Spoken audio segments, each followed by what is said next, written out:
Yo, what the heck is going on, kind of funny best friends? It's your guys, the Cobra Unit. Me and Barrett Courtney up in this thing on a Friday. Barrett, we made it through another week of work. You might have made it through another week of school or your 9 to 5, whatever it may be. It's Friday, y'all. So congratulations. You're looking at the weekend and it's time to have some fun. And today, me and Barrett are taking over the stream. And I said, Barrett, I'd love to play games with you. You and I, we love playing games. We might play some games later, but we cut short on Metal Gear Solid 3 stream last time, and I need to talk to you about that. So right now, to kick us off, we're just going to talk about Metal Gear, homeboy. Yeah. It's going to be a pretty dope stream today. Yeah, like usually as some of the kids know, at the end of when we finally finish a Metal Gear, we do the kind of whole in-review thing where we we rank the villains, we rank the Metal Gears, and then we rank the series itself. And none of us had realized that the schedule was kind of wonky the last time when we ended Metal Gear Solid 3,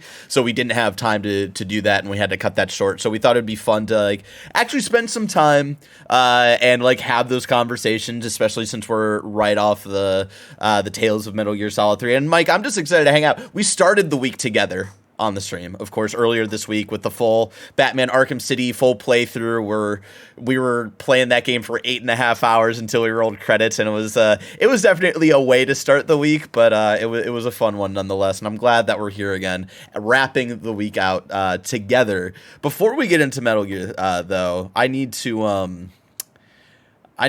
talk about a couple things. Okay, first of all, a couple things.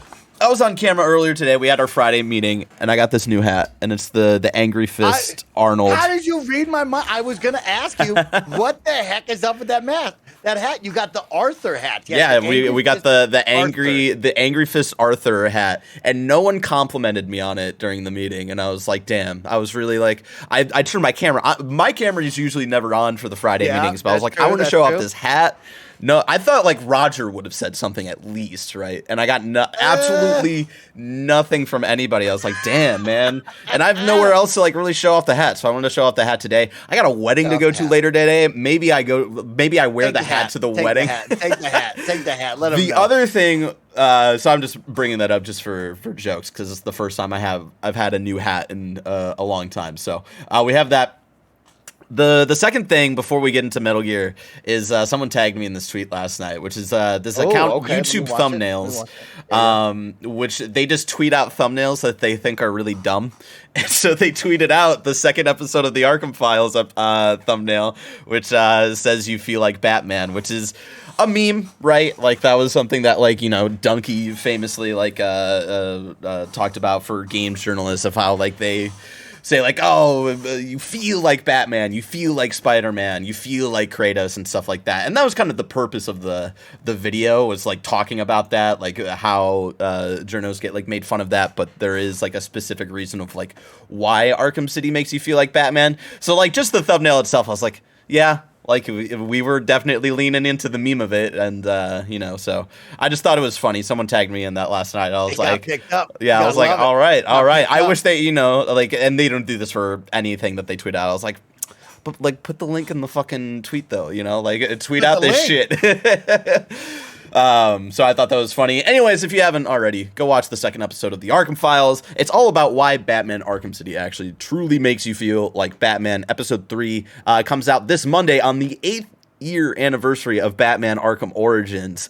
And it's all about why Batman Arkham Origins feels like it was left behind and forgotten by WB and a lot of the fan base for Batman Arkham, and why it is a great Batman origin story. So definitely check that out on Monday, 2:30 p.m. Pacific, over on youtube.com/KindaFunnyGames. It'll be a fun time. Will we be streaming Batman Arkham Origins all day to celebrate the 8-year anniversary? No. We saved those for the 10 years, okay? We saved it for the 10 years.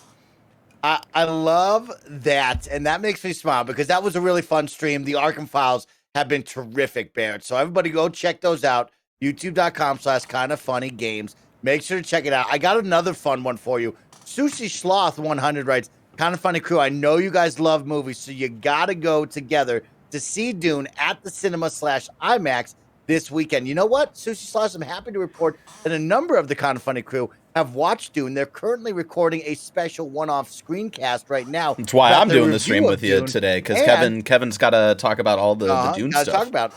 And I'm happy to say that I watched Dune last night on my phone. Oh! And it was an incredible experience. Let me tell you what, it really was impactful. It really was awe-inspiring, jaw-dropping, momentous occasions on my phone. I'm telling you, people, this is a good movie right here. I really liked it, and I loved it on my phone. Chad is so mad at Mike right now. It's great. I love how enjoyed it, y'all. Because I'm not gonna go to the theater to see Dune. I'm gonna be honest. Even though I think Denis Villeneuve, who directed Blade Runner 2049, that was such an incredible experience to watch in the theater. That's just not one I would have to go see that by myself because the KindaFunny crew already watched it last night. That is definitely not a movie Alyssa will stay for 2.5 hours to watch in a theater. So but I'm not doing what Mike's gonna do, right? Where he literally watches every HBO Max new movie on his fucking phone.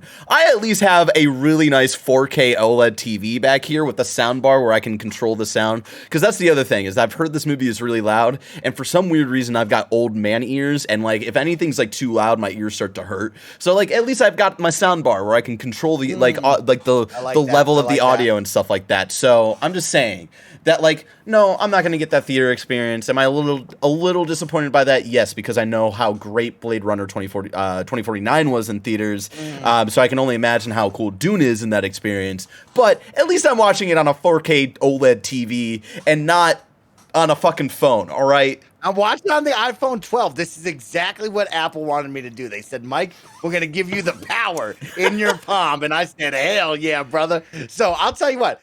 Dune, here's your Snowbike Mike Dune impressions. I won't spoil anything. I won't ruin anything.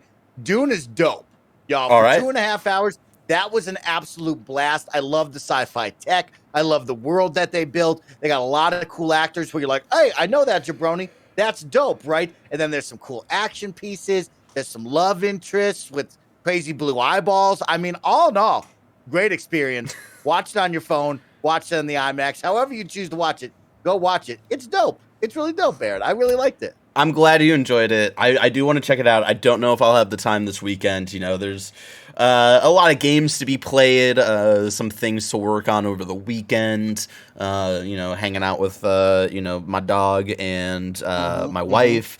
And so I don't know if I'll be able to spend the 2.5 hours watching it this weekend, but I do want to check it out soon, for sure. Mike, there's something that happened today, Mike. And it was the first trailer for the Grand Theft Auto Definitive Edition trilogy, which great trailer.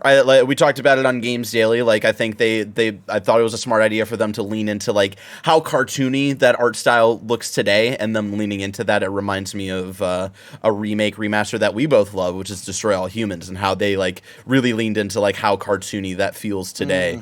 And I thought that was really cool. But one of the things that we were talking about right before the stream started is this whole, you're getting Grand Theft Auto, not the trilogy, but the definitive edition of San Andreas, day one on Xbox Game Pass. And then you're getting Grand Theft Auto 3, not the trilogy, definitive edition, on PlayStation Now, a month after it comes out. Correct me if I'm wrong there, chat. But that's the breakdown there. And you had some thoughts, Mike. Yeah, Barrett, I was telling you, we talked about it on the Xcast, how important that series is to me. Those 3 games are really, really special to me. I love them so much. And I was so hyped, right? I'm looking through the news. It's oh my gosh, Game Pass just tweeted out that, Grand Theft Auto Definitive Edition is coming to Game Pass. And I was shocked. It's oh, that's so hype, Barrett, because it's the best service in gaming. And people are going to yell at me for that. But then I saw it's only Grand Theft Auto San Andreas. And I said, hold up. Wait a minute, you're going to give me one of the 3, Barrett? And I'm just saying, and I retorted back to you, I was but it's the best one. So it is this was something that you're man, Xbox couldn't get all 3 and stuff like that. And I'm sure they tried. Hey, we've got this great deal and we think it'd be a good partnership. But here's the thing. I think Xbox probably just took what they could get, especially with how Rockstar works with the first party developers. I think it's surprising that we even have anything on Game Pass and PlayStation Now. I'm telling you right now that GTA San Andreas is the best one. I saw the hesitance in best Mike's one. face. I saw the hesitance. I mean, But like, we got to be real. Everybody's gonna say Vice City. You're 3 right, is a core Blessing, special. but like you love 3 because you're in New York. You got that vibe, that gritty mobster Yeah. vibe. And You it was the go first out one to like Vice that. City. Yeah. It's bright. They got motorcycles. They got rock music. It's in the 80s, cocaine everywhere. But then you're right. You go to San Andreas and you got So the good. crew. You got Grove Street, right? Not only do you have LA, South Central, then you go out to San Fierro, which is based off of San Francisco. Then you go to Las Vegas. And you're like, this is the biggest map ever. Dude, and CJ's the greatest. Mike, I still haven't had an experience in a video game like San Andreas where that game takes place in a state, not a city, Yeah. a state. They had 3 open world cities jam-packed in this map with areas in between, right? The area between Los Santos and San Fierro is all country and all mountains. I The area feel like it between was really San Fierro and Las Venturas was like fucking desert, and you can open up like you could get the hangar and all this shit. They had Area 51 or sorry, Area 69. Yeah, like, dude. I San forgot Andreas about is that. special, man. I really feel like San Andreas, even more so than Grand Theft Auto 4, really felt like the immediate, like, what they were building up to with Grand Theft Auto 5, and just like how big that was, and stuff as well. Like that. Oh, it's so good. And like, I just want to say, like, I love that they go back in Grand Theft Auto 5, because like, dude, when you like discover Grove Street again, and you're just like, oh fuck, like they're actually like the going Turf all. Wars. Oh my god! Oh my god! That's the dope thing too. Is they made every city special, right? Los Santos had the turf wars, had the gang warfare, had all that shit. San Fierro, car city, right? Like you could get into that car collection, and they had the special garages where you can do the mod shop and go crazy with that. And then Las Venturas had the casinos and all this shit. Like San Andreas is on another level. Vice City, of course, I got mad respect for. Vice City is dope, but I'll never take away from Vice City. But y'all, like San Andreas is crazy. It's a crazy character building, Blessing and Barrett, where you could change your clothing, you could make CJ yours with different haircuts, you could work out, you had your own little stat bar where you could up your stamina, your swimming, your driving. You could go to driving classes, to motorcycle school, to pilot school, to boating school. Gosh, what a great game. So I will say, Barrett, now that we've run through it all, I'm very pumped up that San Andreas is coming to Game Pass. That's an awesome, epic win. I will also say, I think, now that I think back on it, I believe, and I'm pretty sure I'm right on this, San Andreas was the only one to come to Xbox before, because Grand Theft Auto 3 and Vice City were all PS2s. So I guess I could see that deal being like, hey, those are kind of PlayStation games. It has more of like a Xbox history. one. It has more of a history here. That makes sense. But like, come on, you got to pull the trigger and get all 3. You know, you got to splash the cash. You got to go, especially on Switch. You know, like I think that'll be the best way to play. You know, you're just gonna, it's time to go Betty bye, and you're just ready to lay down in your bed and just turn on your Switch your Switch OLED, and you fucking fire up that trilogy.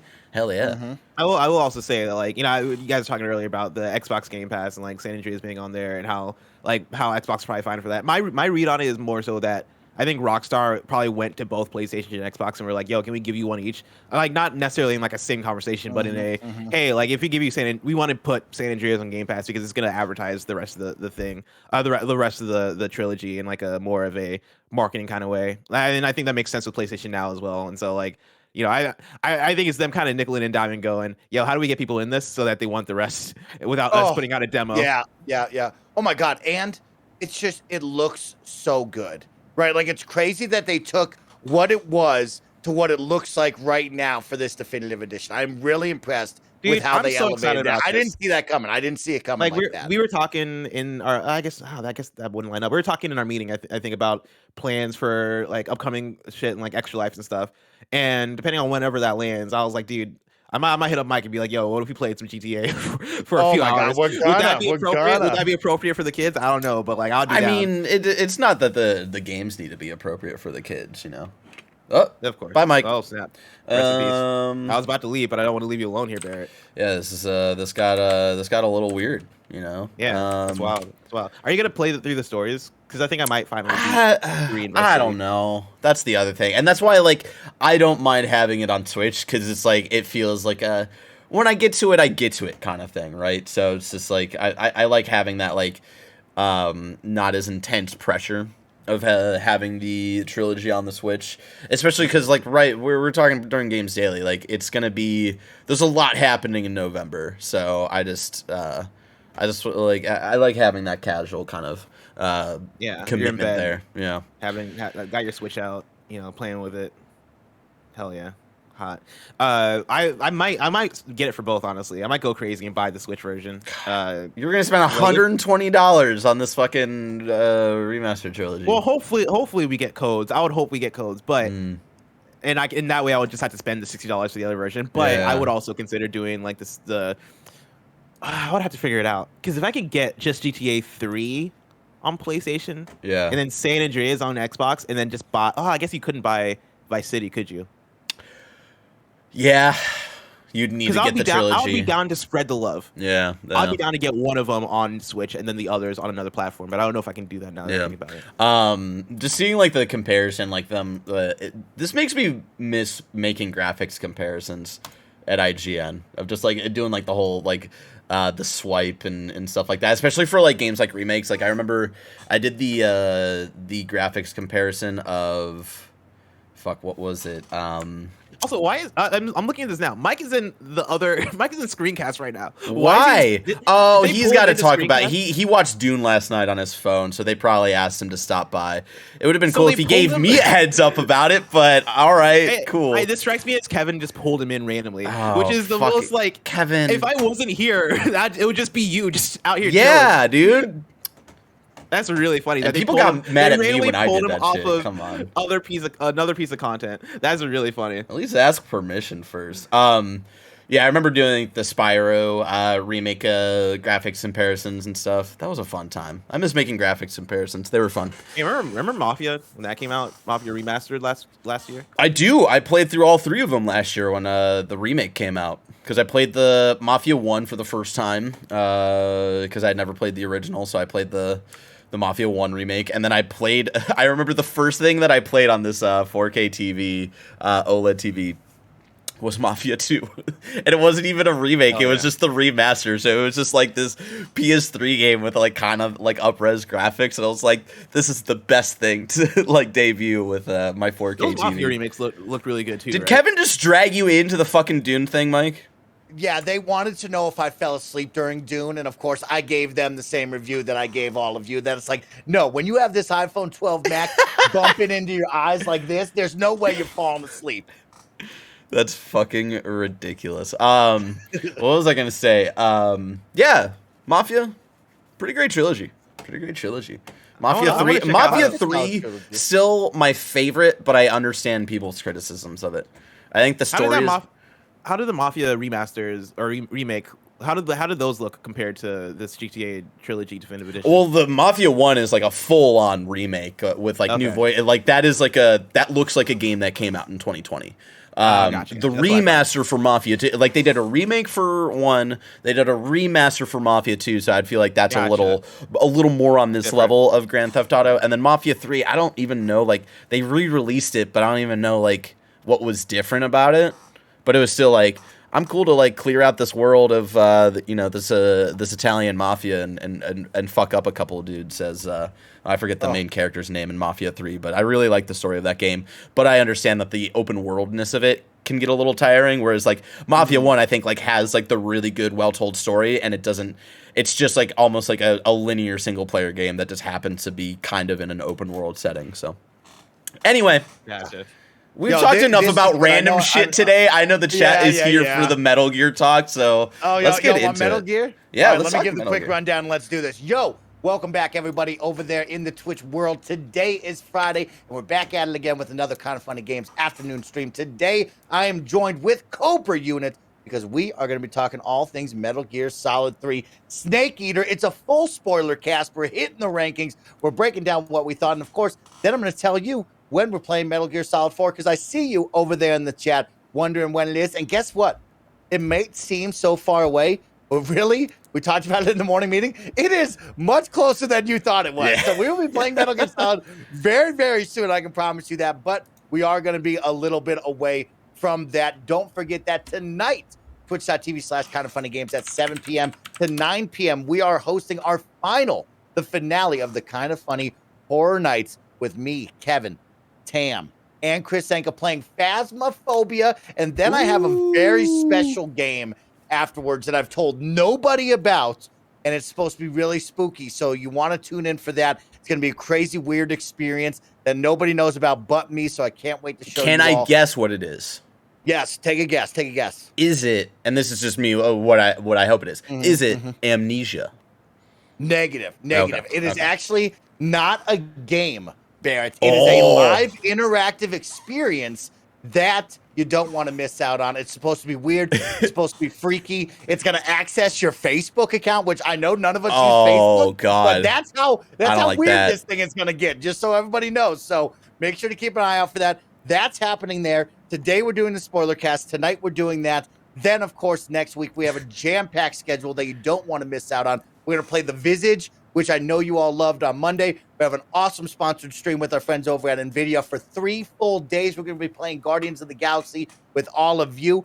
Brand new game. And I got game codes to give away, so don't miss out on that. And then on Friday, we begin the official who will become the CEO of KindaFunny Mario Party Tournament Friday and the following Monday. It's going down. Who will be CEO? What will be their first move? I'm going to fire Greg Miller day one, Blessing, just so you know. It's going to be crazy out there. I'm not looking forward to that, only because, right before this stream, Tim was trying to, plan out of, all right, who's playing on Friday, who's playing on Monday? And the bracket that I got fucking thrown into, I'm not excited. I'm going to be honest. I'm not excited, so, yeah. All right, so with that, let's jump back into Metal Gear Solid 3. Let's get our heads together. We have Blessing here with us. No, Blessing is left, so it's just you and I, Barrett. I also, my dog walker is not responding to me, but I know Lulu probably has to go potty, so I will be right back. But talk to the kids. I'll talk about the Metal Gear. Go for it. So I'll get you all in the mindset of Metal Gear. Of course, we're talking about Metal Gear Solid 3 Snake Eater. Y'all, I need y'all to get hype right now. I need you to start sharing some of your favorite moments from Snake Eater. What did you love? What did you not love? I think back on this game, and I remember that first half of the game being kind of down on it, right? I think it was one of those where Kojima comes in. It's a giant open world blockbuster, right? He really elevated what was Metal Gear compared to the first two. He probably got a bunch of funding. He probably said, yo, I want to make it bigger, badder, and cooler. And he really opened up the world. And there was parts there where it gets really, really stealth, right? You're slowing it down. You're changing the camos. You're eating rabbits. You're eating snakes. You're trying to go through the mud to murder different dudes in this jungle. And I remember being about halfway through, and I thought to myself, you know what? This just isn't doing it, right? I'm here for Metal Gear because, yeah, I love the stealth gameplay and the espionage. But what I'm really here for is the different characters, the dynamics, the storyline, the bosses, the twists and the turns. And I felt like in Metal Gear Solid 1 and 2, you kind of kicked off pretty quick with that, as opposed to 3, where we got that dump at the beginning. And then there was just this large chunk of hey, you're out in the jungle. Understand what this is going to be, which is a little bit bigger areas where you can go explore, you can get lost, you can go kick ass, right? But then the intro sequence got me with the James Bond song Snake Eater, which we should definitely play at some time, y'all, because that was incredible. So good. And then what got me, I think, was the turn when we finally went back out there and we had our meeting with Eva, Ocelot, and Snake. That was where it was yo, here's the game plan, y'all. Get back to it, go have fun, because that beginning part kind of nice little prelude to it all, and then you jump into the hotness. So I will say I absolutely came around on 3. I think it will be fun when we rank them where I finally finish. But yeah, so far we've had to we had to split both of our lists here because we've been so different with the villains and the Metal Gears, but the actual Metal Gear Solid game ranking we have not deviated from each other. So it'll be interesting to see if we have to split those lists this week. Sorry, Lulu wants a lot of attention. I don't know where her dog walker is, so we're gonna ride this roller coaster as we go. Mike, should we get into it? Should we get into the villains? Well, I think we should talk more about the game first, though. Oh, yeah. I want to know what your thoughts were. That was one thing when we left that. I didn't get to ask you, what did you think of that experience, Barrett? Did you like it? Did you love it? Did you hate it? What were some of the moments that really grabbed you? I really liked it. I thought it really felt like another step forward, from Metal Gear Solid 2, or to Metal Gear Solid 2 from Metal Gear Solid 1, it did feel like an equally like another big step. With Metal Gear Solid 3, I thought the themes were strong and really interesting, especially with like the whole espionage thing and going with the boss like triple cross stuff. And I think the way that story was told, I thought was a little better than like Metal Gear Solid 2, where I really loved the themes in that game, but I think the storytelling gets a little too convoluted, where it's hard to like really decipher like what the game is exactly trying to say. And so with Metal Gear Solid 3, I thought it was a little bit of a more simpler story, but I thought it was like, I think that was to its benefit of like getting across of like what this game was about. And I thought it was, gameplay wise, it did really feel like a big next step, with, the stealth going around in the jungle. It really felt like a Rambo kind of like a moment with all of those like boss fights in the jungle and just like sneaking around and stuff like that. Like I really liked that, and it really felt like an evolution of the kind of stealth genre, at least for the Metal Gear series. And so it didn't. I think the one thing I think is I don't like as much as I did in Metal Gear Solid 2 is the like most of Metal Gear Solid 2 is in like kind of one kind of tight space, right? You're on the you're on whatever what was that Metal Gear called, Arsenal Gear, right? Like that is the one location. Yes. Whereas where Metal Gear Solid 3 felt a little more nebulous of like where you're at and stuff like that, and that's one thing that I did prefer from 2. But yeah, I really enjoyed the game. I really enjoyed the story. Doing the whole prequel thing and learning more about Big Boss, who has just been kind of an entity that we haven't even really met so far in the series until now, I thought was really cool. And like learning all about how he became Big Boss and that stuff was just like really, really cool. So yeah, that's how I felt about it. Yeah, it was interesting, Barrett, of like when we kicked it off, right? We had this time period piece, and we were, I think you and I caught on very quickly to what it was, whether we were spoiled in the YouTube chats or clearly we just opened up our eyes and understood what was happening. Like, even just in the menu before I like open up the game, it says 1964, and it's like, all right, cool, this is a prequel. And then you start playing as Snake in 1964. It's like, all right, this is Big Boss probably.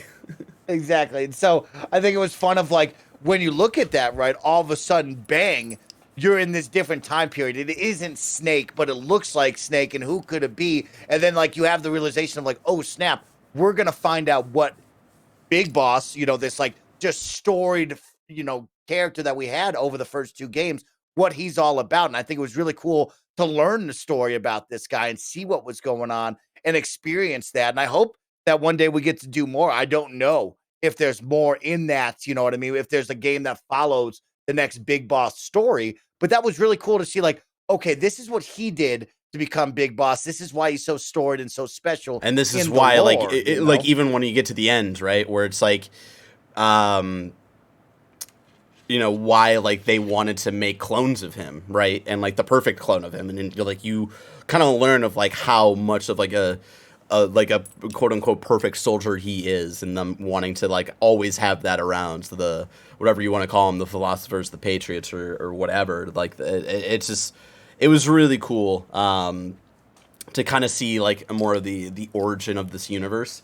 Or at least like this story. I thought like as a prequel game, I thought it did a really good job too. Like not every prequel story is gonna hit the same because what's gonna like happen essentially. But I thought they made really good use of making a prequel type of game. So I really enjoyed it. I liked that. I really liked the beginning of like meeting Boss. Right, and then having the backstab, double backstab, stab, you know what I mean? The double cross of, okay, there's Boss, there's Virgin Vogel, there is the Cobra Squad, right? And like, they set the tone of like, here's the baddies this time. And I really like, it's tough because we're coming hot off of Dead Cell, who was very, very cool, right? Like you had Fat Man, you had Vamp, you had Fortune, right? And like that crew was very different. That crew was cool. And like, it's not truly different from the first one, right? Because you had Psycho Mantis, you had Shape Raven, you had some really cool characters there, but like that crew felt like, oh, we're kind of badass and we're like dope enemies right here. This one was like, I'm gonna take that formula and I'm gonna max it out with the Cobra unit, which was kind of cool as well. What did you think of like those guys?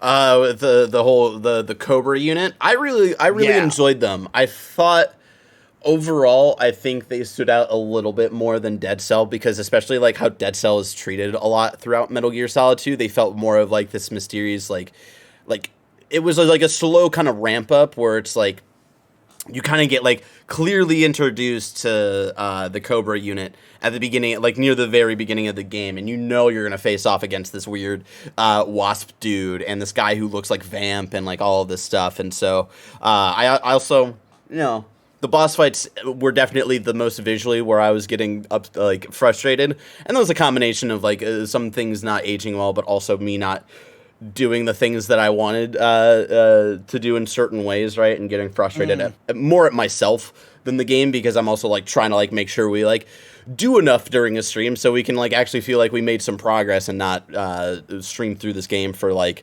months and months on end, right? But I do think the setup for a lot of the boss fights were really, really cool, which we'll get into probably when we do this villain list update.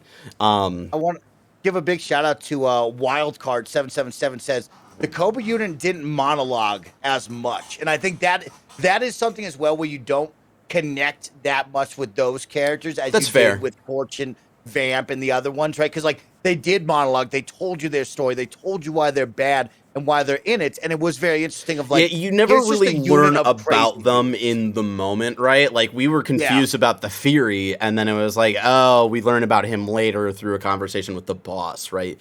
And so, yeah, I do understand that aspect for sure.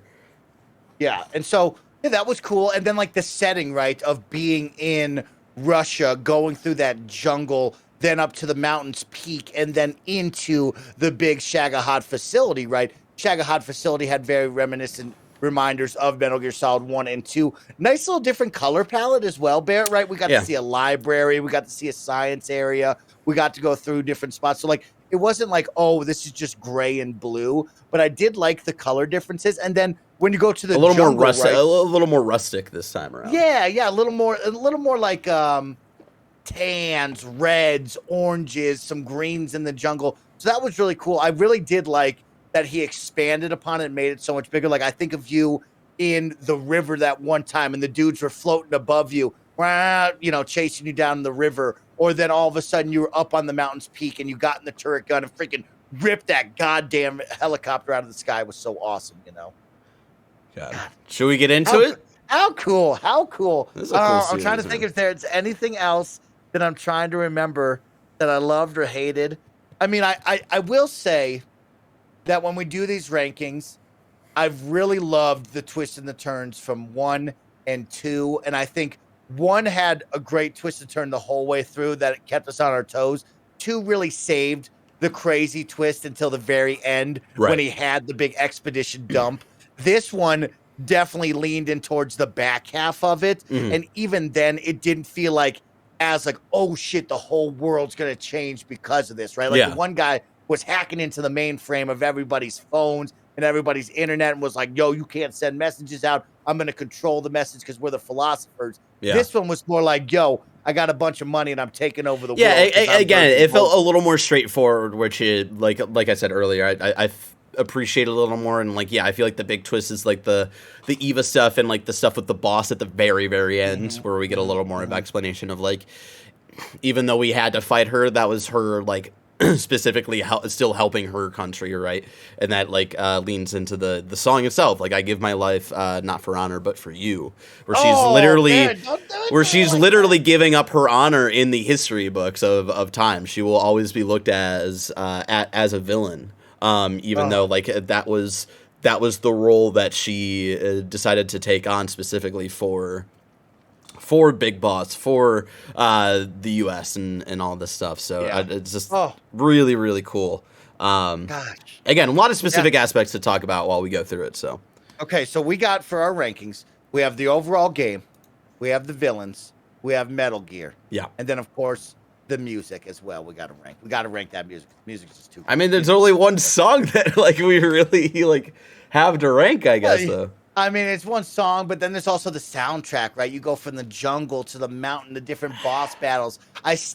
My mind still rings from the Metal Gear Solid 2 intro music. You know what I mean? It just rings. I can't think of the Metal Gear music. Solid 2 intro music. Oh, it's just so good, bro. And so let's jump into it. You want to do the villains list first? Let's do the villains list first. And before we even get to Metal Gear Solid 3, there is one villain that we forgot to rank from Metal Gear Solid 2, and that is Liquid Ocelot. Ocelot, who has the liquid arm, who gets kind of taken over mind and body by Liquid sometimes. And so we forgot to rank Ocelot specifically from Metal Gear Solid 2.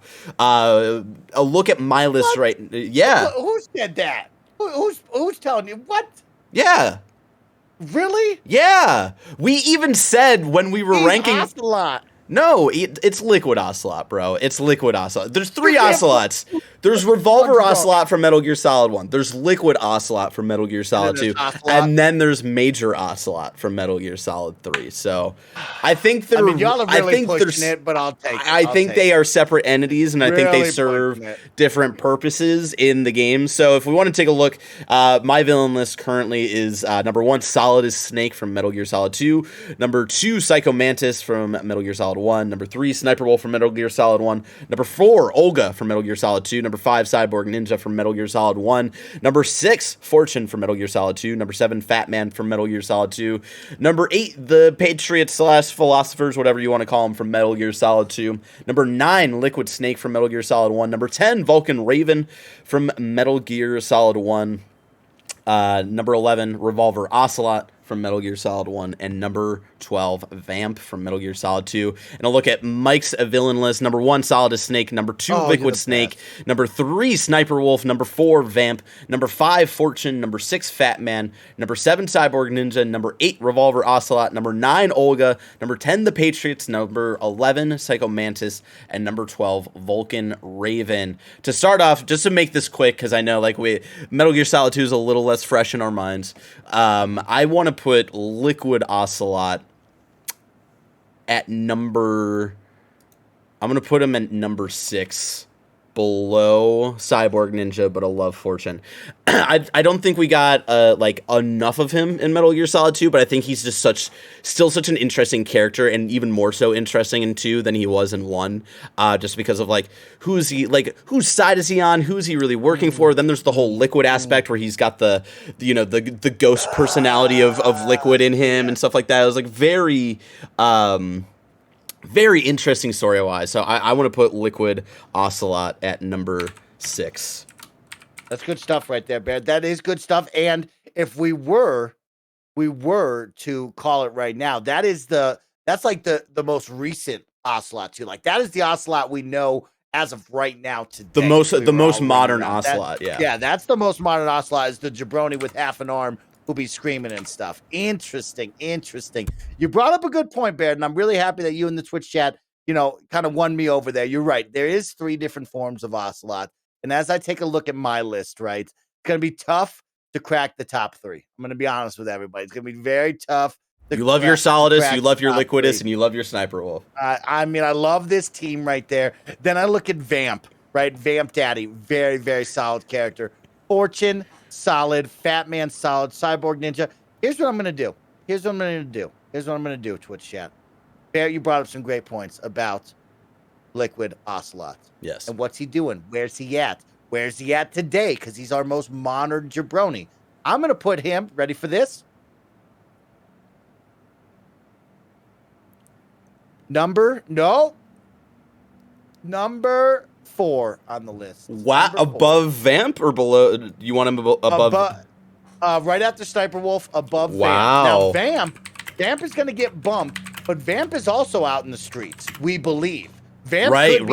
Tam did point out to us of him kind of being in the background in one of those last cutscenes. So that is a good point. I'm so excited for Metal Gear Solid 4. I wonder where everything's going to go. I wonder if it's more of a follow-up to 3, or if we're going back to the modern stuff. I got confirmation from the dog walker. She's coming in a half hour, chat. Half hour, we got time. Half hour, chat, we got time. So, yeah, I think it's one of those when we think about Liquid Ocelot. It's funny you bring that up. because he has so much going for him. I put him so high because he has a lot riding there, right? Where's he at? What is he doing? He just did steal a Metal Gear Ray, if you remember, right? He leaves with a Metal Gear Ray, I think, at the end of that. And so it's just like, oh, maybe not. I don't remember the end. That was at the end Is of that the midway point? Yeah, that that's was like the at the midway end of the point. Okay. snake part at the very beginning of that game. Mhm. Anyways, Metal Gear Solid 2 was so long ago, but Metal Gear Solid 3 we finally finished last week, and we weren't able to do our rankings, so let's start it off with the villains, Mike, of Metal Gear Solid 3. So let me know if I'm missing anybody.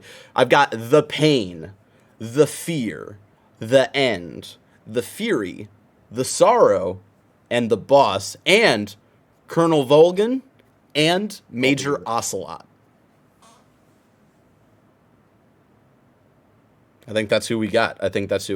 So should we start with the Pain, who is the wasp man who I fought in the kind of caves with like under. I had to go like underwater so he wouldn't throw his wasps at me. I had to go like up on the surface, and then there'd be like like 3 bodies, and I'd have to like guess which one it was and stuff like that. So, Mike, do you want to start this off, or should I? Yeah, bring me down to my rankings. I'll start off on this one. So you know what? I'm going to bring you back to the Halo 2 days, Barrett. Okay, not only was my gamer tag Sick Nasty 22 because I was nasty in the game, but I always had the Wasp emblem as my player emblem. So I'm very keen on the Wasp, the Bumblebee. I love black and yellow with Wiz Khalifa and the gang. So this guy kind of hit me in the feels, right? Not only at the beginning do they open up the helicopter and he sends down the Wasp to grab Jokovic and put him up in the plane, right?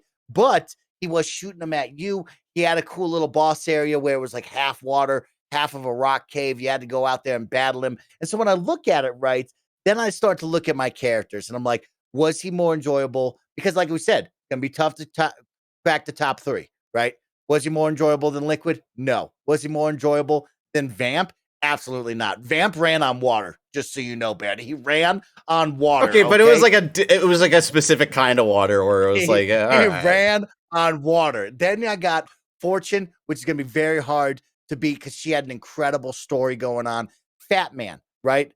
Live well, eat a lot. I don't know what his saying is, but live well, eat a lot, something like that. Live free, die young. Grow fat, old. Die young. Laugh and grow fat. Thank you. Laugh and grow fat. Live, laugh, fat. Then you go down to Cyborg Ninja, who's absolutely a super badass because he was invisible, right? Then Revolver Ocelot, where Olga was pregnant and doing backflips off of a boat. So that's going to be hard to top. I'm going to put the Pain. Oh, man, this is going to be a slap to the face of Psycho Mantis fans, but I'm going to put the Pain at 11. Put Olga at 10, then 11, and then Patriots can move down. God, it hurts me of how low Psycho Mantis is. Psycho Mantis, absolutely. So cool, man. He was Mike, so cool. What are you doing? Are you okay? We're going to look at my rankings, Tam, and people are going to be like, did this man even see Psycho Mantis? It's one of the coolest fights still. All right, for the Pain. Hi. Yeah, of course, we are joined by Fox himself. Hello, Tam. How are you, my friend? I'm doing good. How's everyone doing? I've been keeping an eye on things. I love that you had to jump in just to scold Mike. I was in meetings and I had the volume very, very low, and I was like, oh my God, what are they doing in there? I have to get in here right now. That's awesome. So for my ranking here, I'm trying to think about the Pain. I think the Pain comes pretty early. We don't get a lot of time with him. We don't even get a lot of like aftermath story with him. I feel. I think overall he's like one of the. He's probably the member of the. Why am I blanking on it? Cobra Unit that we know about the least, even at the end of the game. He's probably going to be really low for me. I think also with like half of the boss fight having to be in water. Shout out to the homie Jarrett Green who tweeted out of like, sorry, your game can't be a 10 out of 10 if it's got a water level or a water boss fight. Sorry, I don't make the rules. This is how that works. And like that's what I immediately think of when I think of the pain fight. I think the like swimming around, not fun, but I think it was a cool idea on paper, like most water mechanics are. But in practice was like a little frustrating to control. As a first boss fight, though, I thought it was solid enough. I thought we got the water type of boss fight out of the way, and I thought like the cool thing of like having come up for air, and then like he's got like 3 different bodies, and you have to guess which one is actually him and stuff like that. I'm gonna put him below Vulcan Raven and above Revolver Ocelot. So he is going to be my new number 12. You have disrespected Vamp, just so you know that. You have disrespected a man that walked on water. I'm sorry. Okay? That lives experiencing that boss fight on... Jesus or Vamp? I'm just going to say is that Vamp was not fun to play on stream. I'm gonna say, like, if I was playing these games off stream at my own pace and my own time, I'm sure I'd probably be enjoying them way more than I already am. But trying to get through that fight, like on stream, I was like, God, I fucking hate this so much, and it'll never be redeemed for me. It'll never be redeemed. So moving on, really quick, we have Tam here, so we got to ask him, Tam, what were your thoughts on the pain? You know what I mean? We got to come to you every time and ask you what your thoughts were on each character. The pain is like our first run-in a major way with the Cobra unit. So he's very much a tone setter boss, which I think he works incredibly well as. Like the moment you see him and you realize this lad controls bees, you're like, okay, I understand what this is now. And the game kind of is given permission by the pain to lean into the weirder side of the kind of conflict from that point on. I don't think it's the best boss fight from an experience perspective because it kind of is about taking pot shots in a lot of ways. Like, especially on your first time through, you never feel like you find a comfortable rhythm.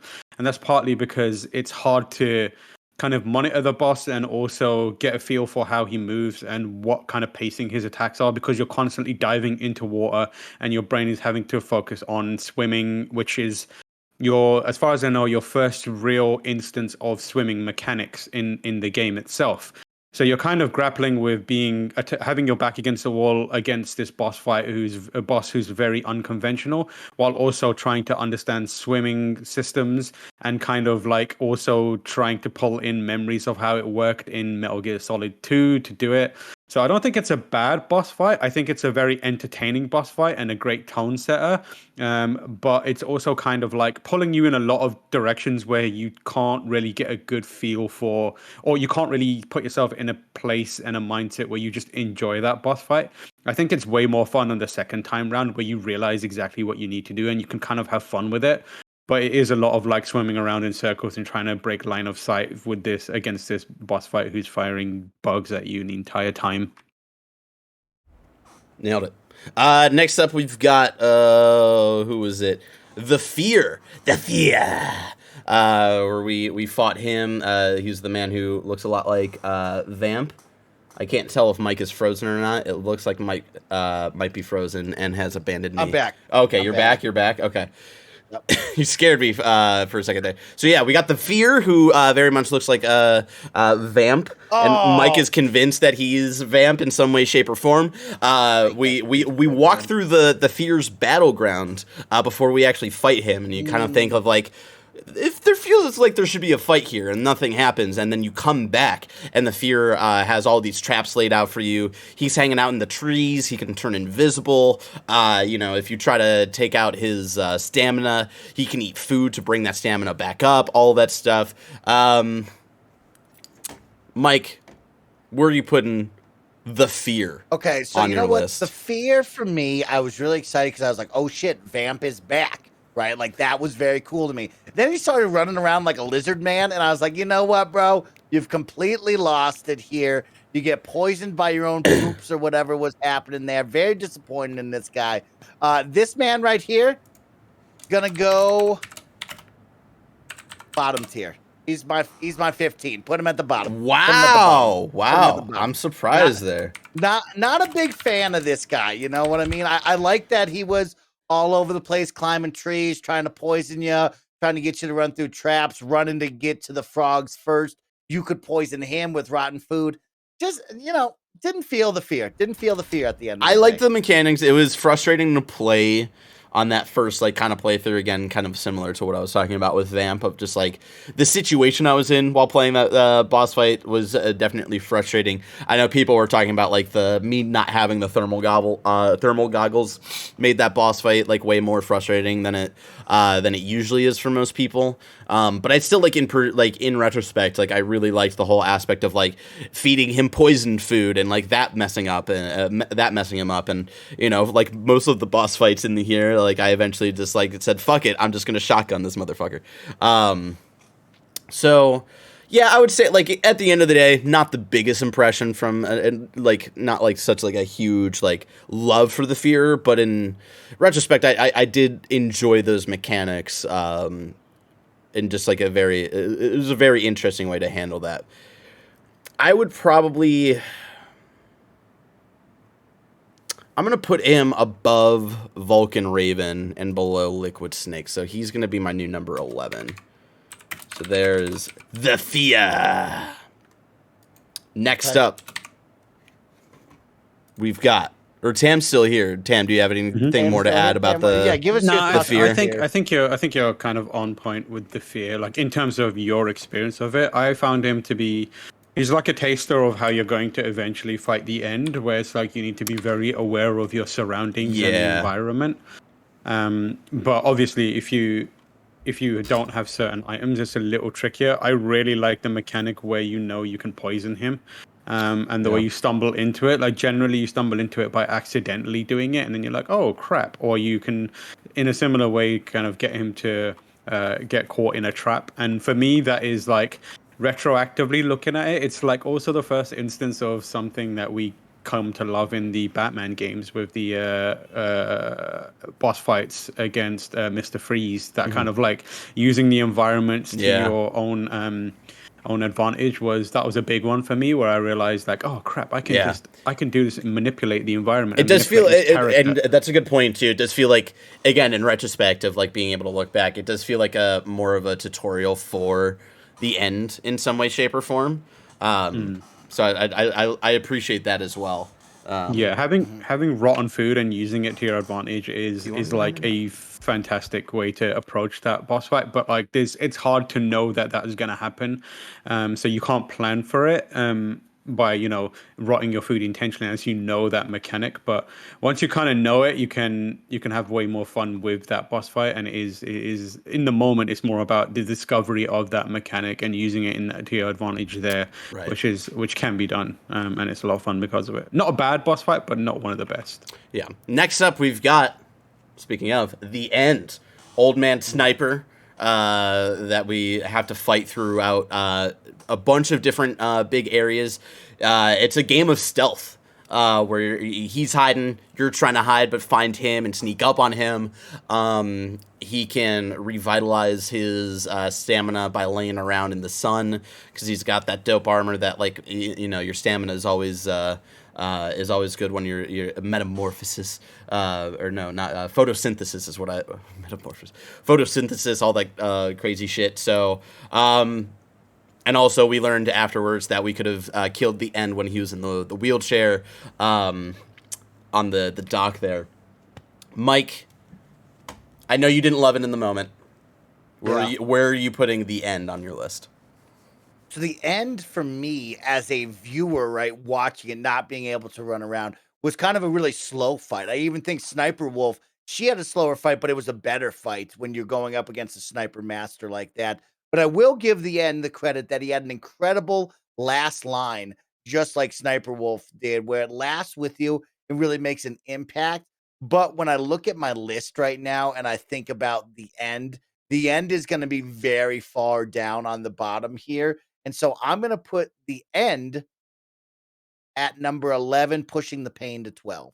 So he will go over the pain, but he will stay underneath Olga, who I think had a better fight than anyone else. Not pleased with the end. Wow. Yeah, I do think that is an unfortunate one, just because I think that is one I think you need to be on the sticks and have played the first 2 games and Michael, like really. what are you doing? What is going on here? I gotta be honest Mike, with you, Bless. I gotta be honest how with you, dare bro. you? The greatest boss fight of all time. You're putting number 11, Mike. But Olga had more Under fun. Olga? Ocelot had more fun. I mean, there's a lot more people that had a better. Fat Does Man Olga way die of more old fun. age? Olga has You a get into baby. a grueling back and forth survival battle with Olga over the course of a lot of time, Mike. I'm shaking. Vamp better. He ran on water way cooler. He's swimming. Sniper Wolf way. I mean, all these. I really love your appreciation of the vamp fight, because that is a bottom tier fight for me. Like The vamp. it's Oh like, my god, he was throwing out knives that stunned Barrett. He couldn't move. Yeah, anymore. that's what Oh pissed my me off God, about so that fucking dope. fight. So dope. Look at my list here. I'm surprised I put Olga above Cyborg Ninja, but I do think Olga just as a character was really cool. I think I gotta put the end. Oh man, this. Ooh, you got a big one here. You're be not going to careful be about upset, Blessing. He's going to be so- very high. He's going to be very high. Just know that next Friday we are doing the Mario Party Superstars competition to determine the next CEO of KindaFunny. Right. And once I am the CEO, just know that I Is this will. happening? Yeah. So it's happening next Friday during the stream. Oh damn! Yeah. It's like I gotta be a part of Part that. timers in the running to become CEO somehow. Let's go. I don't believe That's a good so. question. I mean, you might be able to hit up Very Tim. possible. Very possible. Hit Maybe him, Tim. We might make because one. I think we're doing this over the course of multiple streams too, and so hit up Tim and we we'll are. see. But just know that I'm gonna have powers. We're gonna have a Blessing, conversation my one-on-one. Halloween king, you've always had power in my eyes. Thank you. Yeah, this is because I love Solidus Snake because of just like the reveal of him, was especially cool. the reveal of like kind of him at the very end of Metal Gear Solid 1. Sorry, my dog is just. You love Psycho Mantis. She's a little princess. I love Psycho Mantis for what that was for Metal Gear Solid 1, and it's like the end is going either number 1 or number 2, and I have to decide like, is he above Solidus Snake or is he below Solidus Snake? I think saying it out loud, I think he's got to be below because like. Mechanically, I do think he is like because we're not just talking mechanics, we're talking about them as like villains, and not even like villains, but like antagonists to your character, right? And I think Solidus Snake, just on like a thematic level, on a character level of like what he means to Solid Snake, I think is like just much more interesting and more important to the entire Metal Gear series as a whole. Whereas like the end is just like he's an old dude. And he's a sniping old dude. But on a mechanical level, I do think his boss fight is the best boss fight so far in the series. We talked about it like right when we finished it, of like it feels like the amalgamation of like what the first 2 and the first third of the third game were building towards in terms of stealth mechanics and having that build up towards this boss fight. It really does remind me more so than the Fear did. But the end reminds me of what Tam was saying with like the Mr. Freeze boss fight, where it gets you so comfortable and so used to all of these different mechanics, and then at this one point it's like, all right, show us what you learned. And it really feels rewarding in that sense. And I love the other mechanics that like it takes into account the in-game clock, and you could just like fast forward it a week and then he's dead and stuff like that. Like I think that like the way that they play with the consoles in some of those boss fights. What Psycho Mantis is another boss fight where it plays with like the console and like using. Granted, I didn't get to experience that specific experience with like playing on the second control and all that stuff, but that's still so goddamn cool. I'm putting the end at number 2, right below Solidus Snake.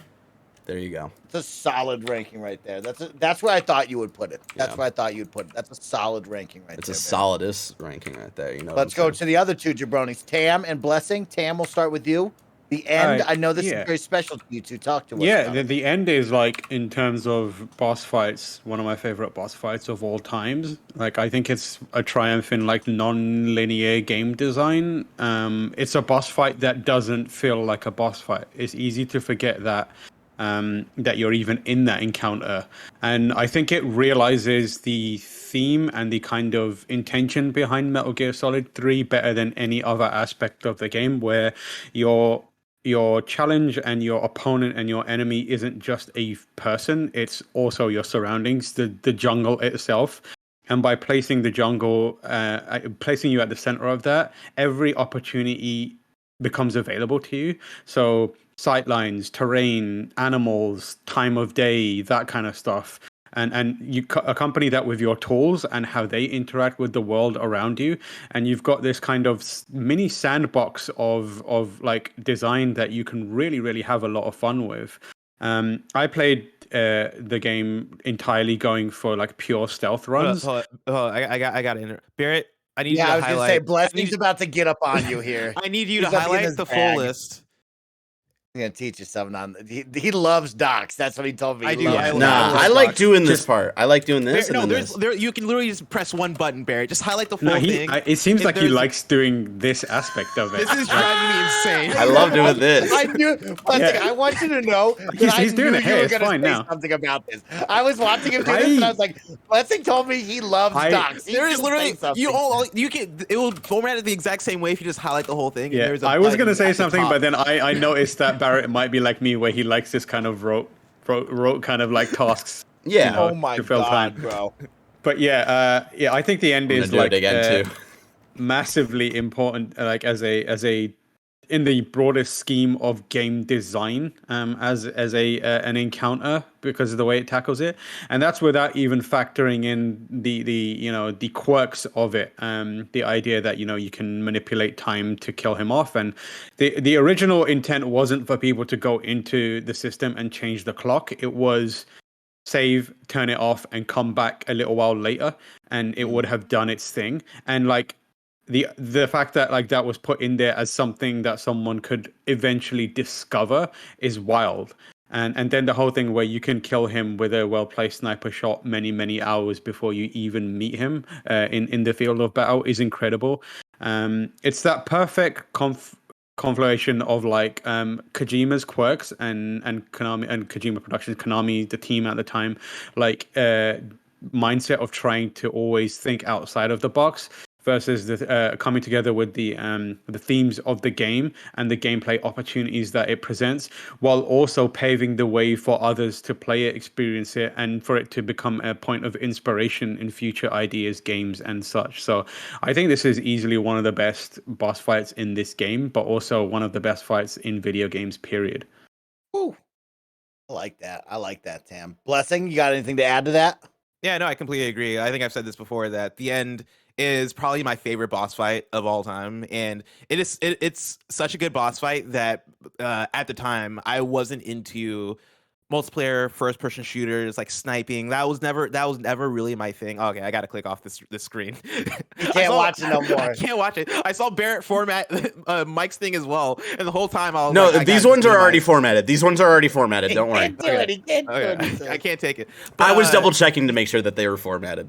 I like Gotcha. how Blessing is basically Solid Snake at the end of Metal Gear Solid 1, where he has to kill Grey Fox, and he's like, I can't do it. I can't do it. No. But legitimately, I'm not exaggerating when I say that the end boss fight changed my taste in games. Like it was such a good boss fight that by the time I finished it, I was like, I want to play a multiplayer shooter. I want to play a sniping game. I want to play like it would eventually be the thing that would get me hyped to see battle royales become a thing and become more and more popular, right? And this is back in 2004 when this game dropped, in like probably 2006 or 7 by the time I actually played it, and looked around and went, I want more experiences like this, because that boss fight in a lot of ways feels like it was the boss fight that this whole video game was made for. You know, Tam touched on it well, right? The idea that you can kill the end before you even get to that boss fight. You can wait for time to run out, or like, you know, put your game on hold for a week, or fast forward the clock to have the end die by old age, right? The whole boss fight is about survival and is about using the elements that are available to you, and me having the realization of, oh, like I have a full. Except to that point, like, let me remind you guys, this is my first Metal Gear Solid game that I had played. And up to that point, I wasn't really using my tool set to its fullest. You know, I was using the guns that I had. I wasn't even really using the sleep darts, right? I was taking folks out. I was playing that game the way that I would play any other similar kind of stealth game, right? I'd play the game the way that I would play an earlier James Bond or whatever. And you know, I knew I had all these other items in my inventory menu, but I wasn't really making use of them. And when I realized that, oh, I can use this, and this way, I can use the directional mic to hear him talking to himself or hear him snoring, right? I can use I have full use of my moveset here to take out this guy in this large environment. It felt like what the game was made for. Like that boss fight feels like that dream coming into full fruition. And at the time, it totally blew me away. Not even just in the Metal Gear Solid 3 instance of it, but just in a I can't believe I'm having this one-on-one experience with this boss fight in this way. And so like, yeah, dude, this was the boss fight that made me understand and totally get the magic and brilliance of Metal Gear, and it's easily my favorite of all time. I love hearing that. All right. I love hearing you guys talk about that. It always gets me pumped up. All right, next run it up. we have the Fury, the spaceman who the flamethrower shit. This guy was dope. Yeah, we a very big presentation here for him. You know, we learned that, you know, he was on a kind of a failed mission out in space, and his craft was burning up as it was coming in. He saw a world on fire, and he wanted to recreate that when he touched back down on Earth. Big flamethrower boy running around in kind of like the sewers. You got like these different like hallways that he's like flying around and lighting everything on fire. Mike, let's go to your list. Where are you putting the Fury? Was dope. Fury reminded me of Vulcan Raven's fight, where there was a lot of alleyways. It had a similar layout for sure. There, and I really liked that. I loved the ending when he exploded, and then it turned into the mummy fire face, and it was chasing you down the hallway. That was super lit. And so when I look at mine now, you know, I start to identify a nice middle ground for the Fury, and I think a lot of people are going to be blown away by this. But I'm going to put him right underneath Fat Man and above Cyborg Ninja. I fucking knew exactly where you're going to put him. Home for the Fury. I'm really pleased with the Fury. Yeah, for myself, I think as a villain, I think like he is on paper very interesting. He was one of the ones where we don't really learn about like much about him during the fight. It's not until like later where you're like, oh, okay, like that's the context of like for who he is and stuff like that. And he didn't do, like we were saying earlier, like a lot of like, it was monologuing, but like kind of like because he's kind of like this crazed villain, you don't really understand it in the context in that moment.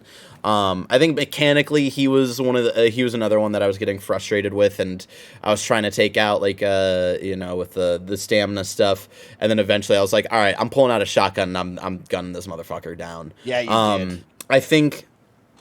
I think it's unfortunate with like just like how the controls have like aged. That like I think if it had more modern controls, I think that boss fight would probably be like dope as fuck. But just like playing it now, I wasn't as into it. I think the presentation for that, like the way he comes in, like the way like it ends too, with like him flying up to the ceiling and exploding and all that stuff. I think presentation wise, it's really cool. I think as an actual like boss fight with the mechanics, I thought it was like not as terrifying, not as frustrating as like Vamp, but definitely not to the extent of even like Cyborg Ninja or Olga or something like that. I'm gonna put the Fury.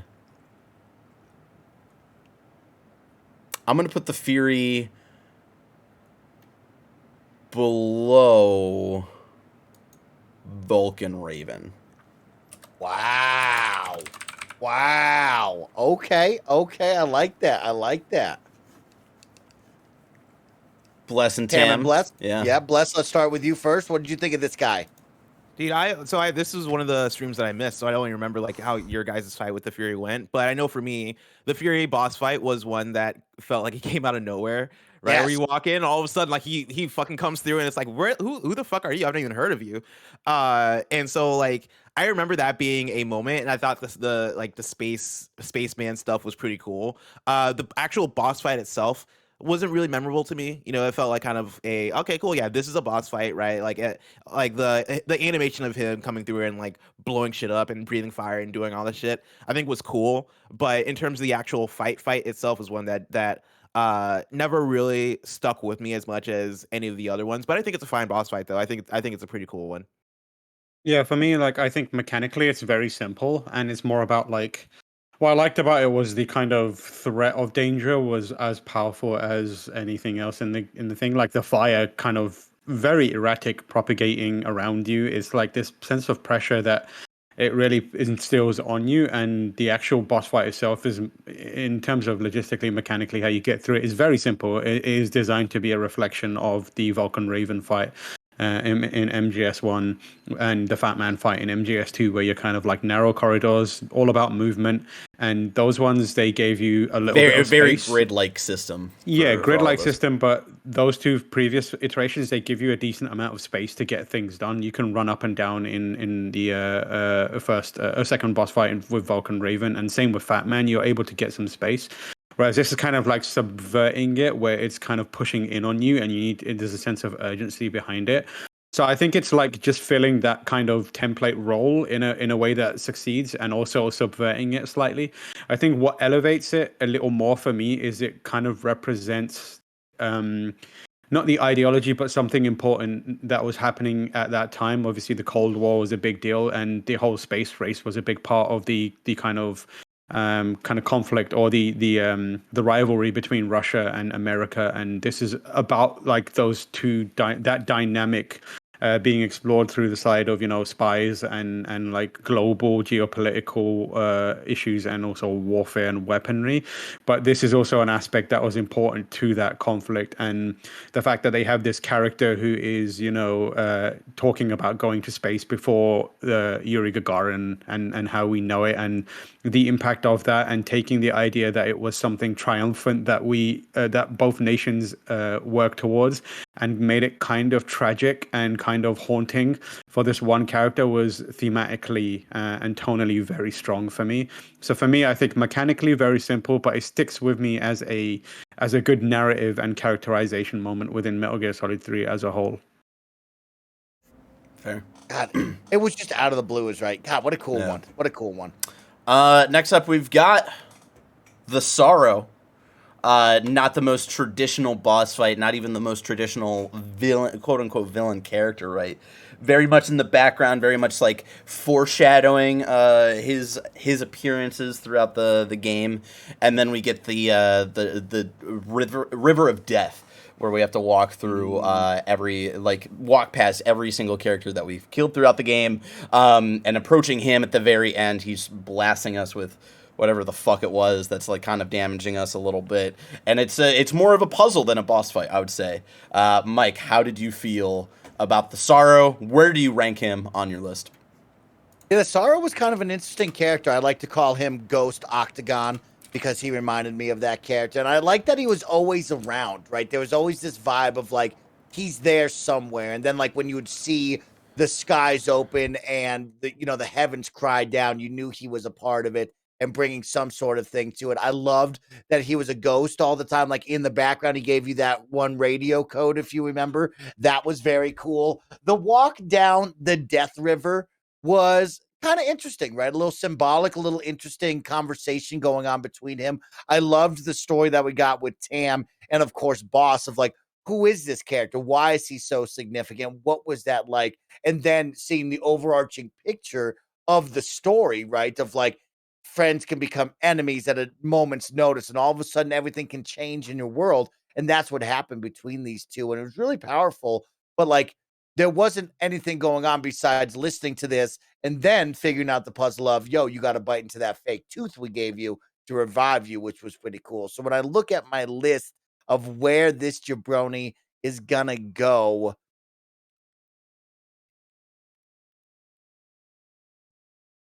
bottom 18 for me. 18. Wow. 18. Wow. 18. I didn't know where I was going to put him. Didn't know what I was feeling, but you know what? I look at everybody else. 18.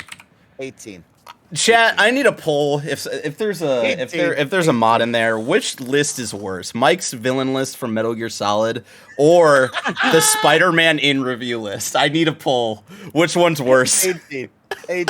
Chris Ankin in the chat. I'm not playing Phasmophobia with you tonight anymore. I look around and it's just like, the Patriots and Psycho Mantis, we could have a conversation with Vulcan Raven and the fear like this character, the Sorrow, is in that 12 through 18 window right now. And I'm looking at gameplay. I'm looking at the effects of what was going on. The Sorrow had a great story, a great moment there. But all in all, like, I wasn't vibing with just the slow walk. So it's going to have to go at the bottom. Wow. All right. I'm going to take this off just because it's taking up space. People know what we're here for. Yeah, it's again, that's one where it's like I feel like it's kind of lost in translation just watching it. Y'all were all that's also a boss encounter. I remember that like y'all were just talking about whatever other shit. I remember like you and Kevin were just talking about Halloween costumes or whatever shit when I was trying to like figure out what the fuck was happening here. Yeah, this is an interesting one. Again, like I said earlier, I think it's more of a puzzle than an actual like boss fight, which I really enjoy. Again, I didn't really come up with the solution purely on my own. Like I had a lot of help. I think Tam was there for that one, and I think chat might have been helping out a little bit as well. Yeah, it's the Sorrow is another one where you learn about more of him afterwards. I don't think I have much really to add about how I feel about the Sorrow. He's a cool, interesting character. I think his story with the boss, learning he is the father of Ocelot, right? What? That's crazy shit. It's crazy. Someone pointed out, I think in the comments somewhere, that like I had pointed out of like, man, the Sorrow's hair reminds me a lot of old Revolver Ocelot, which is like in hindsight, it's like, oh shit, that makes a lot of sense of why they did that. Yeah, I think the reveals are cool. I think the actual encounter is cool. I'm going to put him below Liquid Ocelot and above Lady Fortune. So he's going to be my new number 8, the Sorrow. Tam, bless, reprimand all you want. No, I think that's very fair. I think like this is one of those boss fights designed not to be a boss fight in the traditional sense. It's kind of like a palate cleanser, kind of pace adjustment boss to kind of ease off a bit after the stuff that happens prior to, because you come out of a pretty prolonged torture sequence and then go into a shorter kind of like escape the pursuers sequence. So it's kind of like easing you back into building your guard up and getting you back into the mindset of like, I need to sneak again, or I need to do X, Y, and Z thing. So it's very simple mechanically, just walk forward. But I think it does a lot with a very simple thing. Like hold forward is effectively what you're doing. But the consequence aspect of it, where it's like everyone around you is like a consequence of the weirdness. It kind of represents that Psycho Mantis element of the Metal Gear experience that it always needs to have. And also, like again, like the fear, it also is used to represent another aspect of warfare back then, right? Or one of my favorite things about history, specifically when it comes to like well-known war battles, is like the weird and desperate things that people do to try and get the edge over their enemies, and the occult is often at the center of it. You know, we have people that tried using wild magic shit to try and get the better of their opponent, and that was something that manifested in the Cold War era too. And this being a kind of supernatural representation of that is really, really, like, for me, thematically, tonally, and in terms of giving texture to the overall experience and the crew that you're going up against is really important. And it also it leans into some of the things that Kojima continues to do with more following games in small amounts. I will say, like, it's also kind of, it feels like it's at a loss. It's lesser because of something that's missing, which is the Guy Savage stuff that was ripped out of the HD collection. I don't think it directly relates to it, but without that stuff, it stands as a kind of isolated weird moment. Whereas if you do the Guy Savage stuff and you wake up, that stuff is like you go to sleep in a cell, and then you turn off the game and you reload it, and then you're loaded into what is basically a third-person survival horror action game, which is you're like in a weird environment with a guy who's got 2 meat hooks, and you're basically playing like a God of War type experience, and it's very strange, and it kind of feeds into the weirdness of the entire experience. But without that, this kind of stands as a bit of a diversion in the overall Metal Gear Solid 3 experience, but one that I still found really memorable. It's more of a memorable boss fight, and then one that you enjoy and say, this worked great as a boss fight. Yeah. Yeah, I'm pretty much there too, where I remember this part of the game being such a moment for me when I first played through it, and part of that was I did get the Guy Savage stuff as well, so I had that experience going in, and like I'm sad that I missed this part. I think I was busy. I forget what was happening. I think I was out of town for this. When you guys were going through the previous part of the game where it was Snake being held captive and all that stuff, and the way that leads into these moments of cool. Now you're getting the Sorrow boss fight with Guy Savage and all this shit. For me, that is another part of what made Metal Gear Solid 3 such an experience of what the fuck is happening right now, and coming to that realization of understanding that, oh shit, these are all the characters that I killed in the game, and then having that switch of, oh, I guess I could have gone like non-lethal this whole time, and seeing the ramifications of my actions and going through it and not knowing was such a cool thing that I felt like was followed up on in things like Undertale, which is another game that I love. I will say the way you built that up, because I've been going lethal kind of a lot in all of these games. And the way you're kind of like teasing things of like, man, I thought Barrett would have learned from Undertale to not kill people and stuff. Like, I thought that ramification was going to have a much bigger impact, like in a system kind of way, rather than just like kind of walking down a longer river. I will say, like, in that aspect, I was like, oh, I thought we would have seen more in that relation, but that was like the one slight letdown for me, but of like seeing like if there was like a bigger punishment like there is in Undertale where you kill everybody in that game. Yeah, exactly. Yeah. So I was expecting a little more on that side, but it's still very cool in perspective of like what it was doing for the time. Yeah, sure. Definitely pre Undertale, right? Like, this was my first experience with something like that where you could go non-lethal, and that does affect like a certain aspects of the game. I thought that was super cool and super powerful.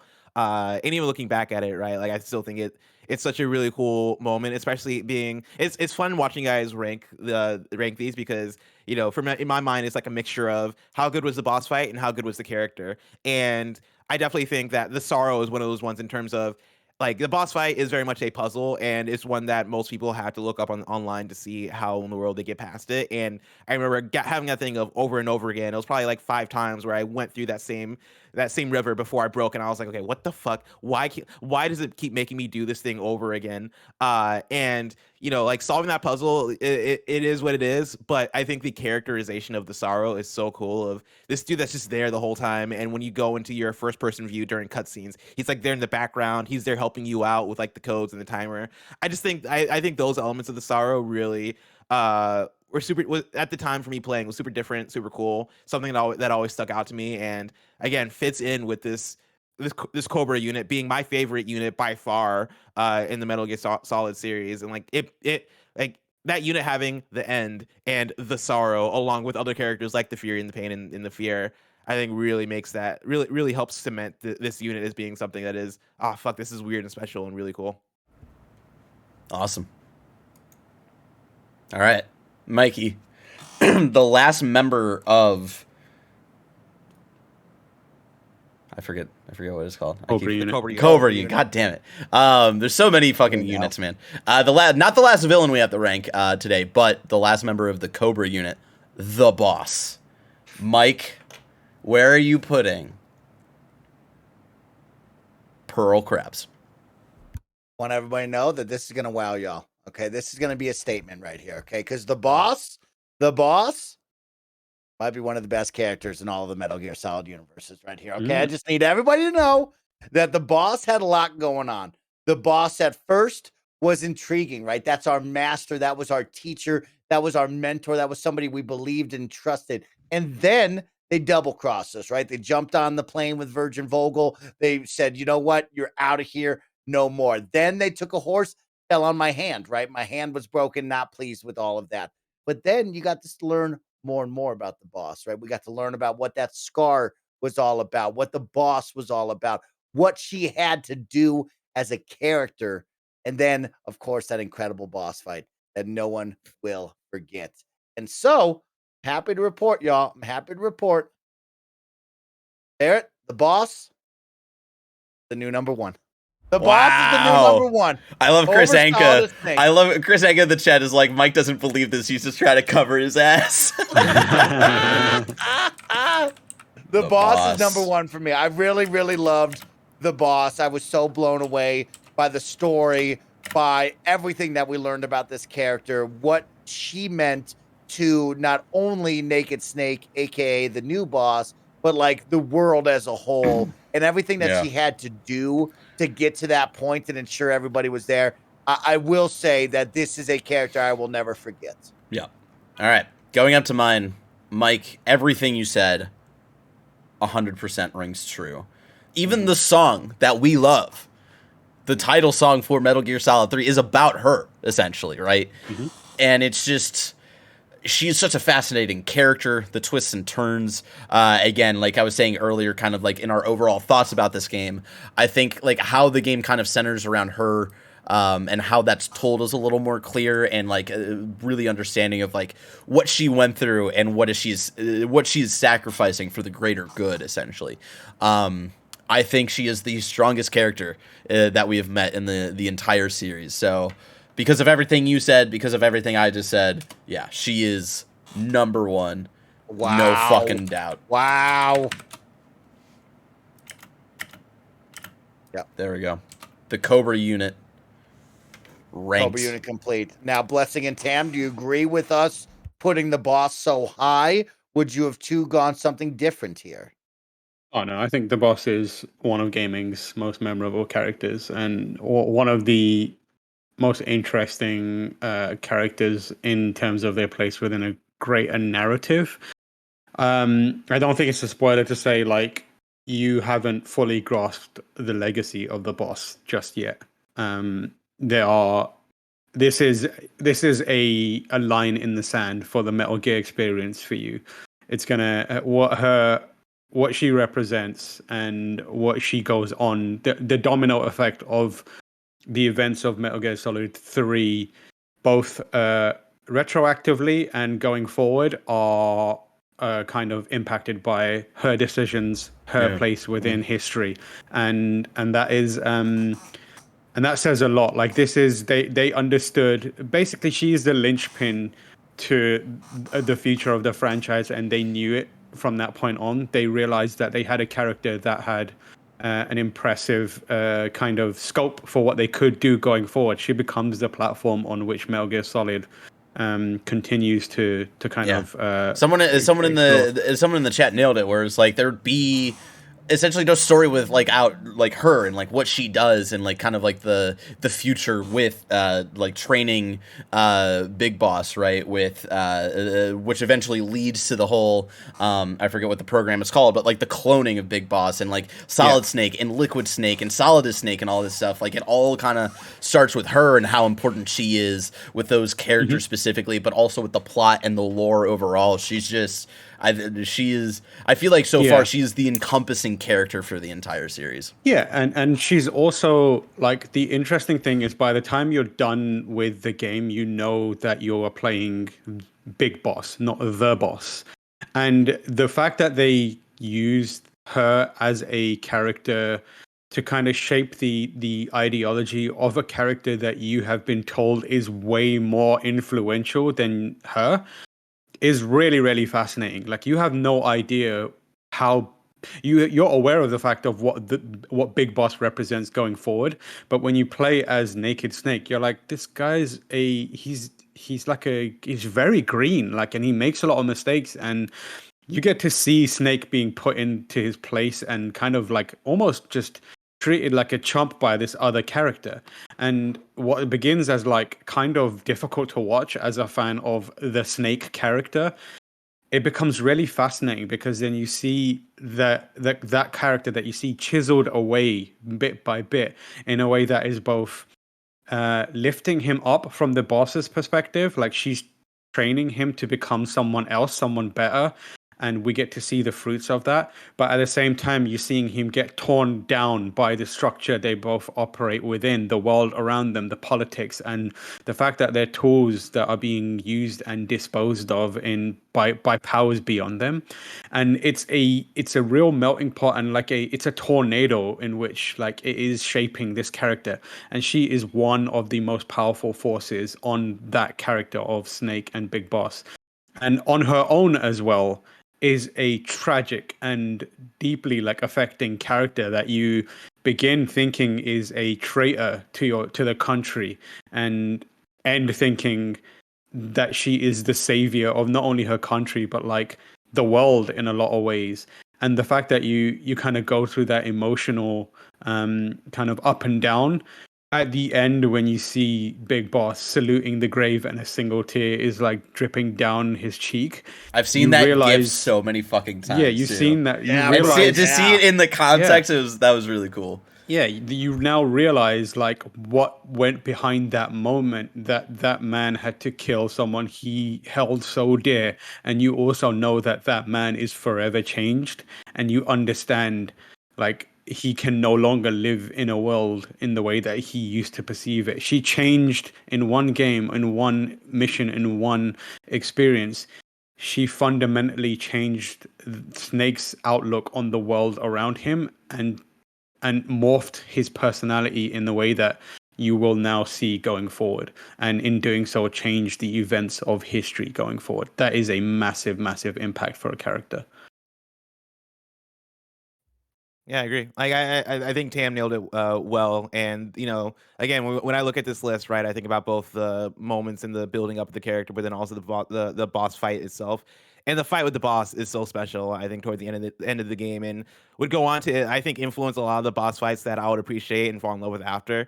I remember last year when I played through Bloodborne and getting to the I guess I won't spoil Bloodborne. So when you get to the final boss fight in Bloodborne, I'll say there is a similar kind of setup in terms of setting and like the flowers and all that stuff that you see from Metal Gear Solid 3. And I don't know how intentional or non-intentional that was, but I will say that I think there's something strong in terms of the feelings that were evoked when I got there and thought back to fighting the boss in Metal Gear Solid 3 and how special and cool that boss fight was. I think that is the power of this fight and the power of this character. And to what Tam is saying, the end of Metal Gear Solid 3, when you have the speech from Eva and she's talking about how great the boss is, and you have that scene with Big Boss, saluting. And one of the things I mentioned during the stream was "Who lives, who dies, who tells your story" from Hamilton. And like, it's I think it's a funny reference, but also I think it is spot on in terms of the feelings that are evoked this is a character that did so much and sacrificed so much, and in that moment, right, that is Snake saluting as the person who had to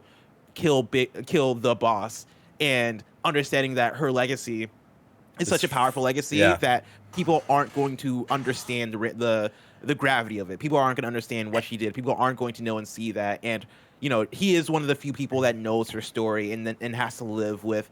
I love how that connects with Metal Gear Solid 2 in a way, and those themes of like controlling information and people's perception of what happens and what is true in more of like the digital age, but then like how that like still transpired back in the 60s before all of that like more modern technology, and how things were changed in the history books for the perception of the political world and shit like that. Like I thought thinking back on that in that perspective was really cool. And the one thing I forgot to bring up is like the actual like fight with her, I think is like visually like really striking with like the flowers, and especially like when she dies and like how it all turns red and just like really cool presentation there. That was another boss fight that I did get frustrated in, but that was more of a camera thing. If you're gonna let me change the camera aspect for the entire game but not the final like fight, why in a remaster would you make that decision? Because like people were like, oh, I'm not sure if he actually tried changing the camera angle. No, I tried several times, because that fixed camera shit does not fly in this house when you're doing a remaster, and you can let me change it throughout the entire game, but you don't let me do it in the final boss. What the fuck? It's weird because there are some cinematic moments that you kind of it goes for that worked back then, but perhaps don't work because you now have the option to unlock that camera. There's like a bunch of moments that are really cool about it, and the way the boss moves kind of necessitates it, and also the way she looks kind of necessitates it. From a top-down perspective, or like the pulled out camera, it can be really hard to spot her when she's moving around quickly. So they kind of like move the camera closer in and force perspectives a bit more. But that doesn't excuse the fact that it is kind of weird in this day and age. Yeah. And also shout out to some of the choices in that boss fight in terms of, hey, we're not going to have music with this. Yeah, it reminded me of the end, but a little more emotionally enticing of like just complete silence.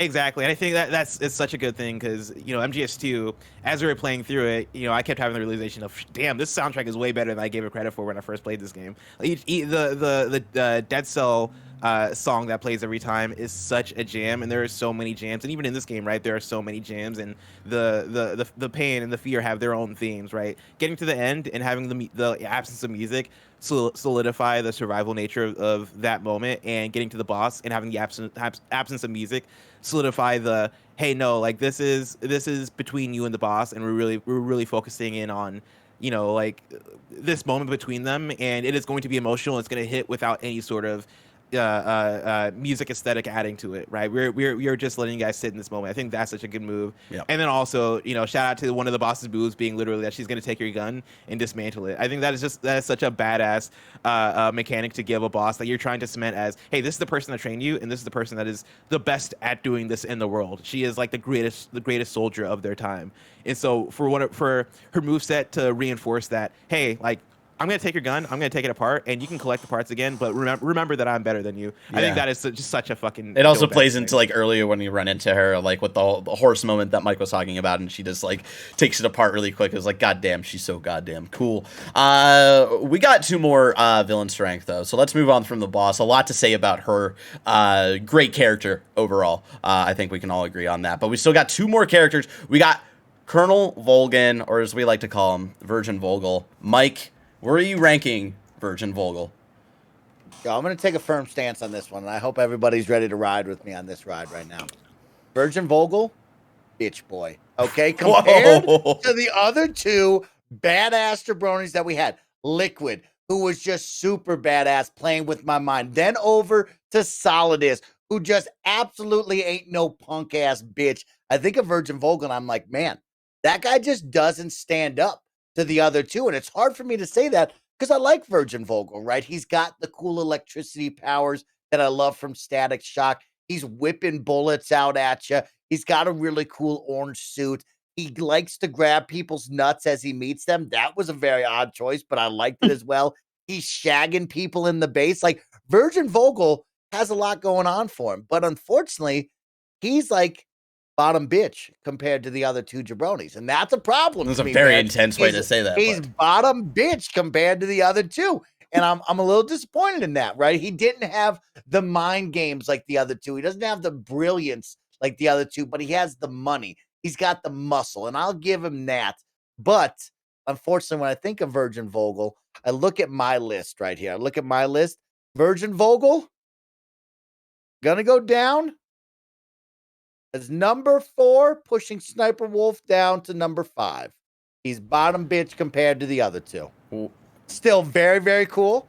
Very, very awesome. Okay, I thought he was about to be like, I was so confused. You're talking so much shit, and I was like, looking down here. I'm like, all right, like, where are you gonna put it? But you still put him at the fucking top. What just happened? I can't believe what you don't like everything you just said. Did not make me think that you like him more than Sniper Wolf. What the fuck are you on today, Mike? Yep. I'm feeling it today. I'm in it. Snowbike microphone. Well, you talk so much shit, and you're putting him above Sniper Wolf. Yeah, he goes above Sniper Wolf. He goes above Sniper Wolf today.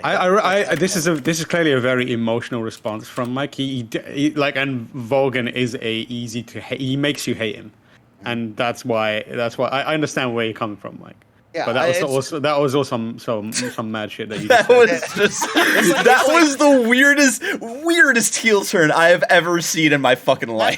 You know what that was? That was like when you're in the passenger seat, right? And Kevin's driving just the kind of vehicle, like fucking. and Kevin realizes that like he's on one path, he's about to take an exit, and he's like, "Oh, this is my exit," and then he just does hard left back into the highway. That's what that was.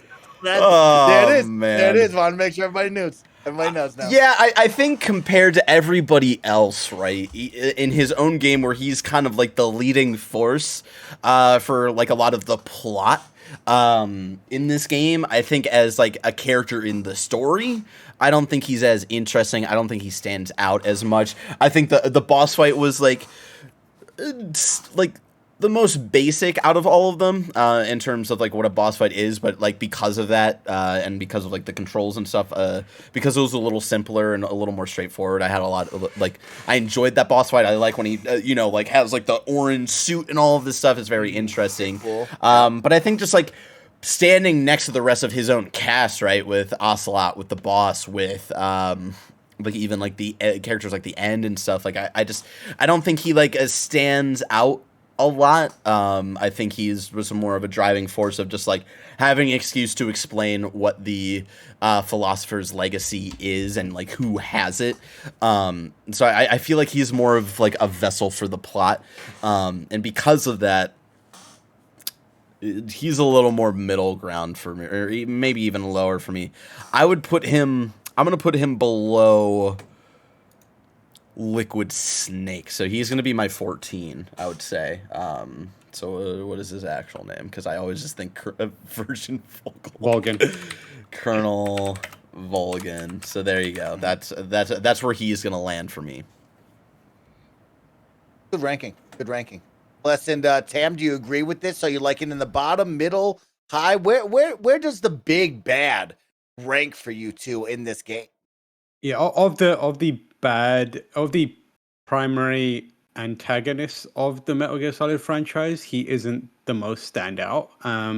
I think he does have a pretty big presence in this game, and I like it. Like he is a menace in the entire game, and he is brutal, and he's brutal in a way that no other primary antagonist is. Like Liquid isn't doing any of the horrible savage shit that he's doing, and neither did Solidus.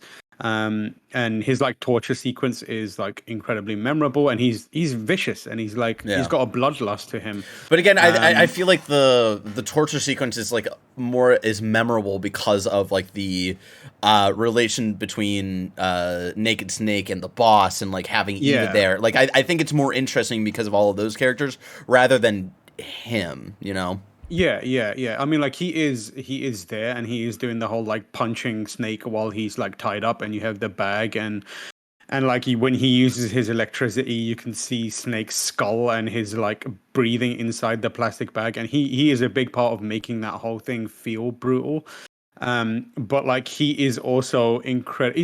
He is a big fail son in the world of Metal Gear Solid, in that he's inherited a shit ton of money, and he's like he's putting it towards trying to realize an ideology that he perhaps hasn't thought through in the best possible way. So he's like big fail son energy, but like he's also kind of a presence within the Metal Gear Solid lore that is big and major, especially within this game in particular. And like he's a character that I think, as other events transpire, becomes more and more important.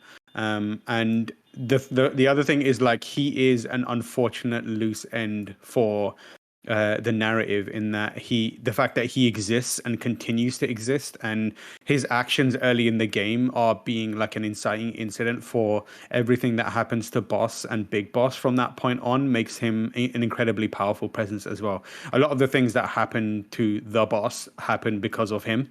And like because of that, you build resentment towards him. And the feeling that you have for the Boss and her sacrifice at the end, it is executed on because of the things that Volgen does and the way that Volgen is written and characterized.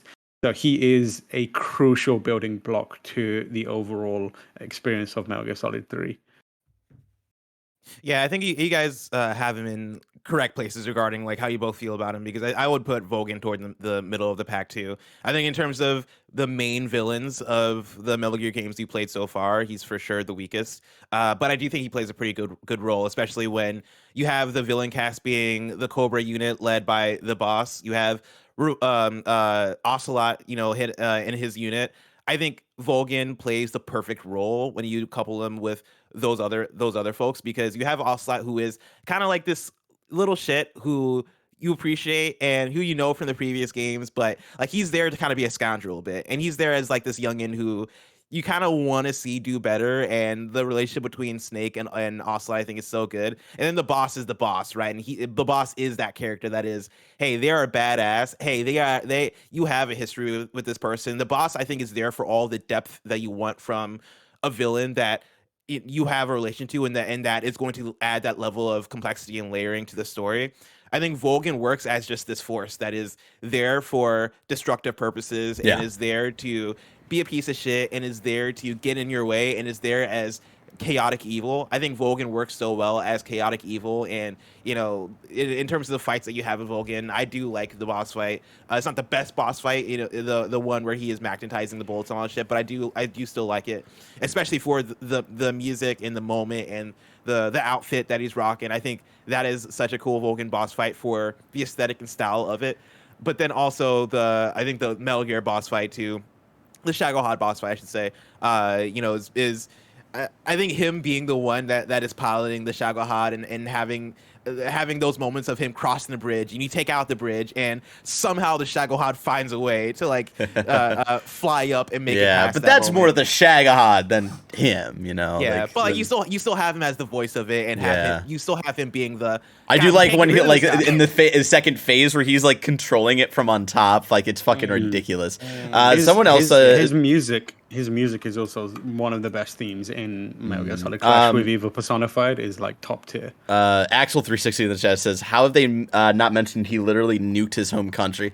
Because again, he like everything he does, it's just like it's more of like plot stuff. So it's like him doing it, I don't think is like any, I don't know. Well, he also did invent the the super accurate nuke that only nukes the immediate area, but not anything else around it, which I think is a very inventive and should give him a lot of credit for that.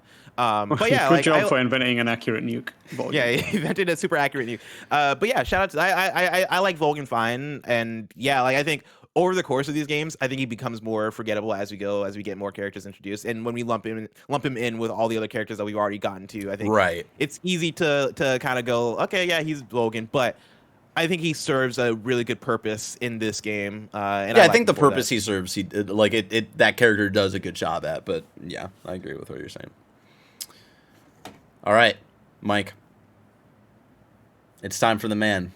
Young, meow, dumb, and full of cum. Full of cum, baby. Yep. Ocelot, Major Ocelot. Mike, where are you putting him on your ranking here?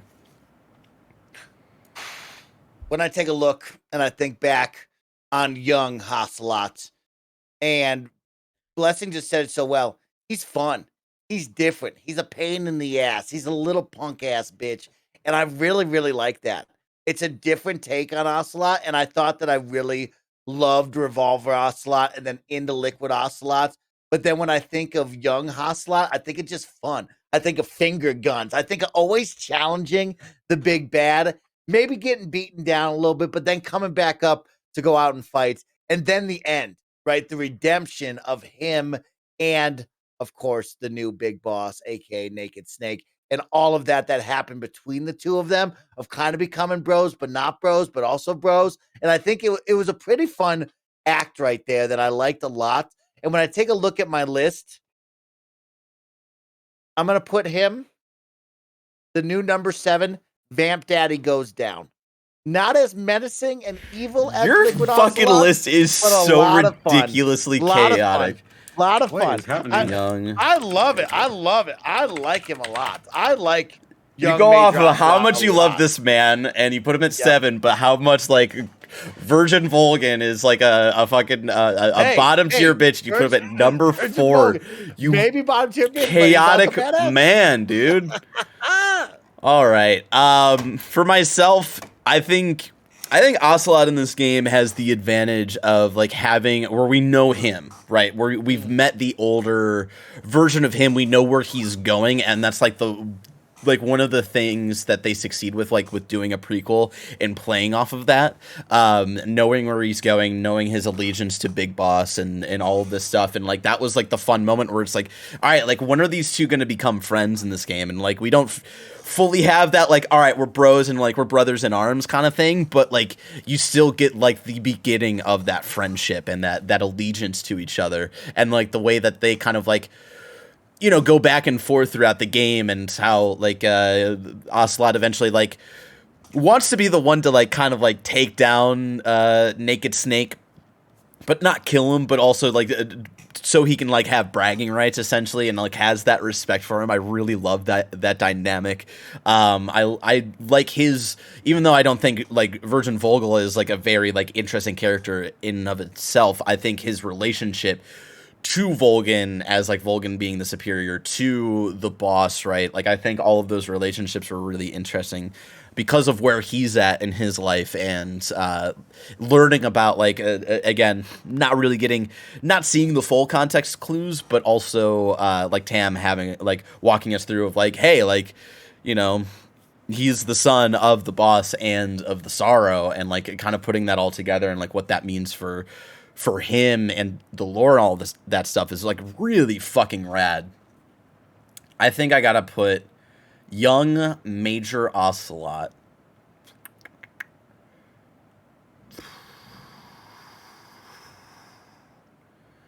he's my new number 4. He's going above Psycho Mantis.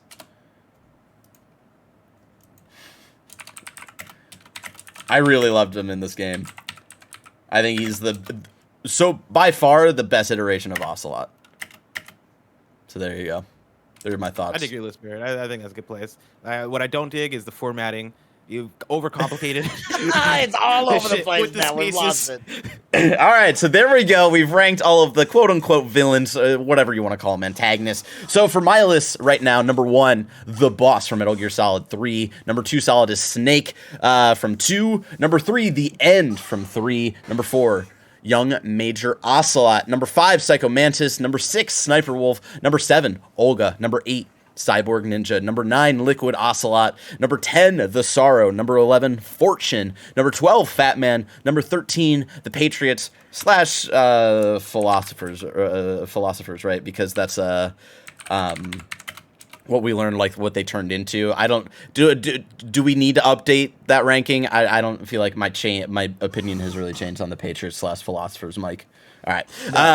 Number 14, Liquid Snake. Number 15, Colonel Volgen. Number 16, The Fear. Number 17, Vulcan Raven. Number 18, The Fury. Number 19, The Pain. Number 20, Revolver Ocelot. Number 21, Vamp. Mike's villain list goes like this. Number 1, The Boss. Number 2, Solid as Snake. Number 3, Liquid Snake. Number 4, Colonel Volgen. Number 5, Sniper Wolf. Number 6, Liquid Ocelot. Number 7, Young Major Ocelot. Number 8, Vamp. Number 9, Fortune. Number 10, Fat Man. Number 11, The Fury. Number 12, Cyborg Ninja. Number 13, Revolver Ocelot.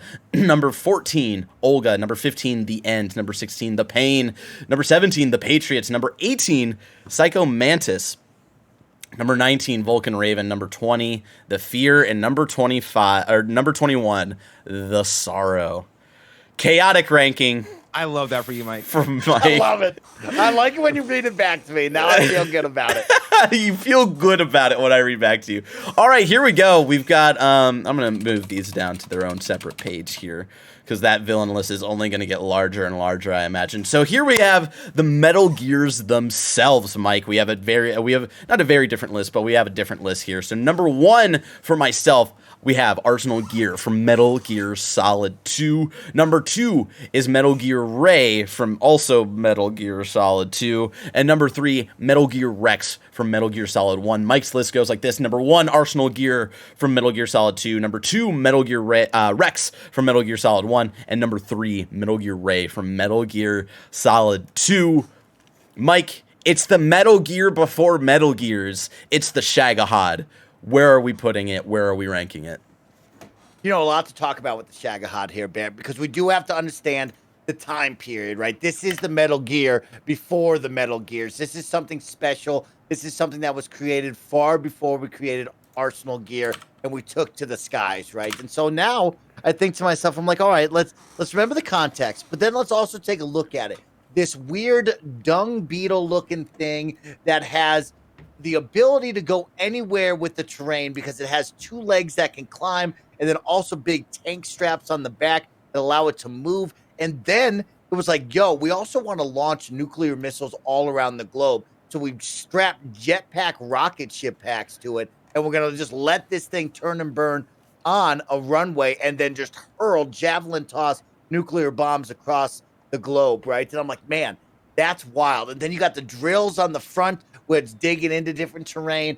Virgin Vogel really took that thing to the maximum. Probably, actually, I will say it's the most movement we've ever seen out of a Metal Gear. If you remember, there was a lot of movement. I would argue against that with how many fucking Metal Gear raids there were, and then like how they were. I do get what you're saying, though. I do get what you're saying. Lot of movement, lot of display out there. And now when I look at my list, it's tough because now I start to break it down. Arsenal Gear, the gear of all gears, essentially. Then you got Metal Gear Rex, the classic. I really love Metal Gear Rex. And then Ray's, yeah, Ray's amphibious. He can go on water and on land. It's super badass. And Shagahad seems to kind of get this weird short end of the stick because of how old it is. It's a dung beetle. I really do like it a lot, though. I'm going to have to put it at number 4, unfortunately. So the Shagahad will go at the bottom. I was going to try to make a play to go over Ray, but then I thought of Liquid Snake or Liquid Ocelot, you know, swimming away on the Ray. The Rays are badass with the tail. It's a lot. Unfortunately, Shagahad is going to get the short end of the stick. I think for me, you make a lot of good points. I think it's the most mobile we see because it chases us around the entire facility. We've never really seen of course, like the more modern Metal Gears are going to be like technically more advanced and technically more mobile. But like as far as like in the moment, it chasing us around, that's like the most like we've really gotten out of like a Metal Gear boss fight. It chasing us around the facility, then like having that like final showdown where Volgen is on top of it. I'm shooting the rockets again, kind of like how I feel like the comparison between Metal Gear Solid 3 and Metal Gear Solid 2. And my thoughts between both of those games, where I feel like Metal Gear Solid 3, while more like simple like story compared to Metal Gear Solid 2, something that I think is benefited from because of how more clear and straightforward it is. And I think that's kind of the same with the Shagahad boss fight itself. It's a little more clear and straightforward of like what we're doing, how we have to take it down.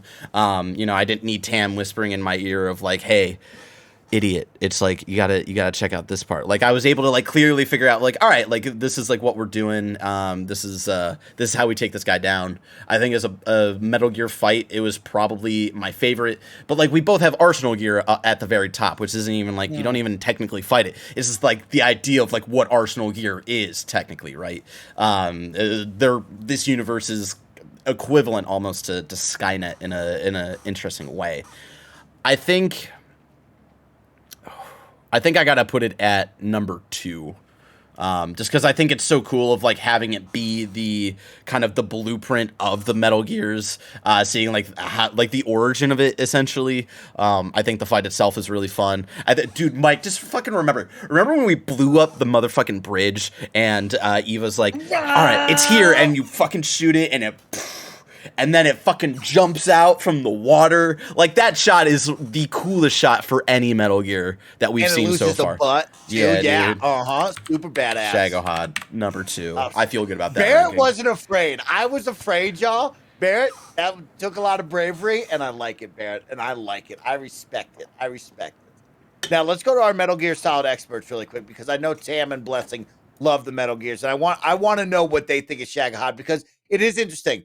You were so brave to put it at number 2. And I there's moments of me that was like, yo, Shagahad was the dopest out of all of them so far because of the fight and what happened. So I do want to know what they thought. So, like, Tam and Bless, what did you guys think of Shagahad? Yeah, I like the Shagahad. Go ahead, Bless. No, I was gonna say I like the Shagahad too. Yeah, I don't really have a strong feeling on the rankings of the Metal Gear. I think you can make a strong case for any of them. I know Tam really loves Ray, and I think Ray is probably the coolest looking for sure. Shagahad, I think, holds a special place for me just because of the more mobile vehicle aspect of it. There's something about that I find really cool and really like when you're going back to the Cold War era and this like early gen Metal Gear. I think there's something cool about it being this like mechanical beast of a thing that is very functional and doesn't have the like futuristic like mechanized look of the future Metal Gears that would come through with Rex and Ray. I like Shagahad being this beefy thing. I like the chase of it. I like the fight with it. And like I talked about Volgen earlier and how like Volgen being the voice of it while he's inside there taunting you and doing all that stuff. There's just something cool and I think special about that. So, I don't know. I'm not going to rank it per se, but I will say that I do love the Shagahad and I think it's really cool. Also, it's spelled with an O with this instead of a second A, Barrett, just so you know. Yeah, I think. Do you want me to reformat it too, Blessing? Yes, you got to switch to bullet points now. I think that Shagahad is a real good Metal Gear. I think Ray is still number one, then Rex, and then Shagahad, and then Arsenal for me.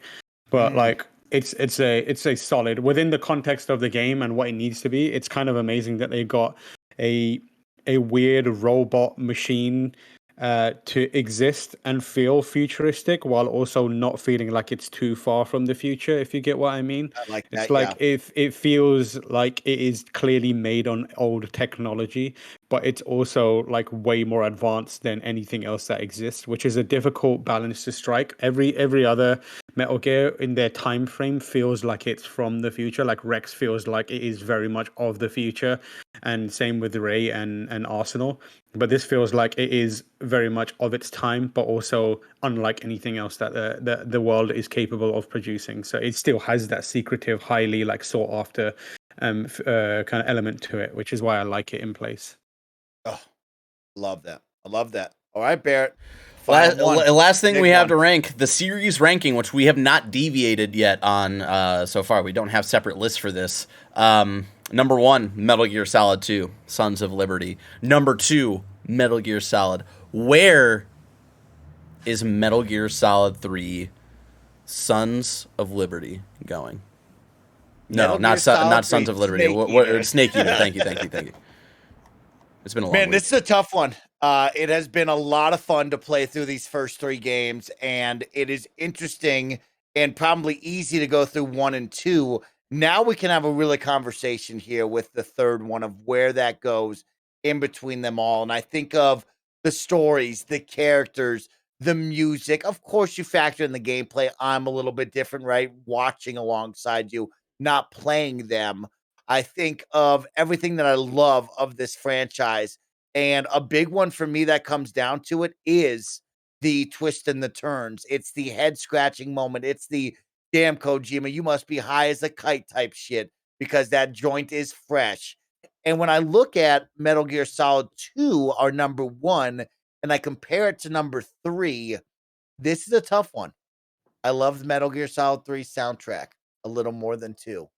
I really do love the Cobra Unit. I love Boss. I like Virgin Vogel.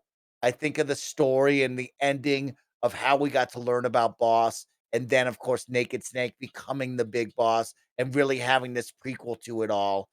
But it just didn't have that wow factor moment at the end where I was left going, holy shit, my world was just melted around me. I think this played a little more safe, a little more close to the James Bond, here's the Bond movie, you're going to do this, and that's how it's going to be. I was looking for the burn my whole brain down, let me think about it for days on end and talk to all of my friends about it. So for me, Metal Gear Solid 3 Snake Eater will be number 2 on the rankings. All right. I think you make a lot of fair points. I think like Metal Gear Solid 2, like thinking back on that and like our time with Raiden and all that stuff, like it feels like a much more like gameplay wise and setting wise, it feels like a much more like focused game, right? You're doing a lot of like the typical stealthing that we've seen so far in the series, whereas Metal Gear Solid 3, like we're going somewhere completely different. We're going in the jungle. There's a stamina bar now where like you have to like eat constantly to not get hungry, and you know, like the like adding on top of like the stamina like bars from the boss fights in Metal Gear Solid 2 and stuff like that, and like blending into your environment. It's definitely a different. It feels like a wider Metal Gear game, and like I do think you make a fair point of the whole, you know, like the twists and turns and all that stuff. Like every single stream in Metal Gear Solid 2, there was always like a what the fuck moment where we were like, oh my god, I can't wait to play the next. Like we can't wait until next week to keep playing this game. Whereas like I wasn't feeling that as much with Metal Gear Solid 3, with like the holy shit, we're learning plot and like all this stuff, and our minds are being blown and stuff like that. But like I was saying earlier, like I think the way Metal Gear Solid 2 landed with all of its twists and turns gets a little too convoluted with just like what it's trying to exactly say. And, you know, we've of course had our like retrospective talk about that, and I do dig the themes and stuff going on in there, but I think like the ending moment could have landed a little better, whereas I think the ending moment for how the story ties up in this game and like the emotional punch for Metal Gear Solid 3 is just something like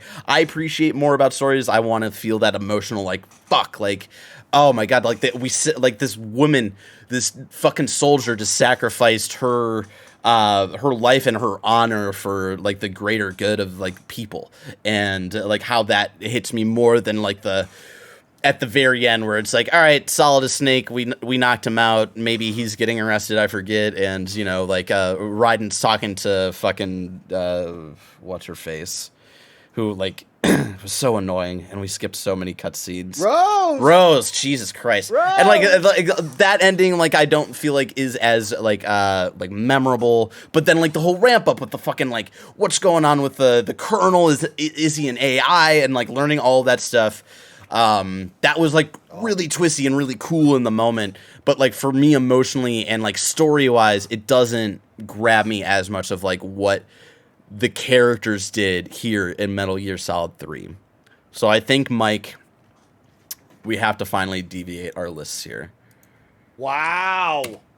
Mike's ranking, he's got... Oh, no, I'm going to copy this as well. So he's got Metal Gear Solid 3 Snake Eater at number 2. Number 2. And for me, from a story standpoint, from the gameplay expansion, this is easily my number 1. So there you go. There you go, ladies and gentlemen. We finally went back. We finally came back and ranked. It did our updated Metal Gear Solid in review conversation. Bless Tam. Any other additive talking points here, especially as we just gave our updated rankings on the series? It's a good game, innit? It's a good game. Oh, it's really good games. Great franchise. Hell of a game. Great franchise. Game. Yeah, I think you're there. I'm in the similar position. Like I could take Metal Gear Solid 3 and 2 as number 1 anytime, or Metal Gear Solid 1. Like they're all joint number 1 for me. Yeah. Excuse me. Yeah, that. It's fun seeing how you guys rank them, because I know for me, my argument is always that I think every single Metal Gear Solid mainline game is a 10 out of 10. You know, and I understand controversy regarding certain games and people not loving the story of certain games or whatever. But I think I can make the argument that any mainline Metal Gear Solid game is a 10, and so I think any ranking is valid. And I'm interested to continue to see where the first game ranks on your list, because whenever I make a Metal Gear Solid ranked list, the first Metal Gear Solid ends up usually being last, and I always feel weird and bad about it. But I think that's, for me, just more of the signifier of how strong the series is. Yeah, how strong the series is, and I think a lot of the evolutions of the series are all really special ways that they evolve. Right, like I think Metal Gear Solid 2 being that early PS2 game that went hard with narrative and the conspiracy and all that shit. I think it's such a good evolution. Metal Gear Solid 3 being Metal Gear Solid 3 is such a good evolution, and I think that goes on with future games too, where there is a uniqueness and a specialness to every single Metal Gear mainline game. And yeah, like I don't think you can go wrong in your rankings. And so I'm excited to see where these rankings go. I love it. I mean, it's been a blast. So that has been our Metal Gear Solid 3 Snake Eater spoiler cast. We wanted to take some time and hang out with all of you incredible, kind of funny best friends and just talk about our experience thus far after the 3 games. But it wouldn't quite be a Metal Gear Solid day if I didn't leave you with a fun teaser. So this is how we're going to go out. We're going to watch an awesome Metal Gear Solid 4 trailer approved by Tam. There's no spoilers in this because that's what we're going for, but a nice little taste of what you can expect when we begin Metal Gear Solid 4 on Kind of Funny Extra Life Day. And guess what? It's not too far away. Just 2 weeks away until the official Kind of Funny Extra when Life Joey stream. said Extra So Life be was ready, 2 y'all. weeks away this morning, I was like, fuck. Oh my god, you're right. So y'all want it and you're gonna get it. We're gonna wait 2 weeks and we're gonna do it for a fun way to kick it off.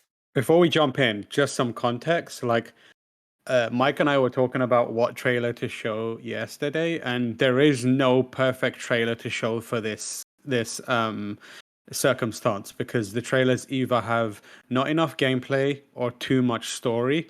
And in making the decision, we erred on the side of we want to show the trailer that has a lot of gameplay but very little story, because there's a lot of surprises and cool things in Metal Gear Solid 4 that lose their luster if you see them way too early. And these trailers... I'm almost nervous watching a trailer, period. I'm curious to see what this is.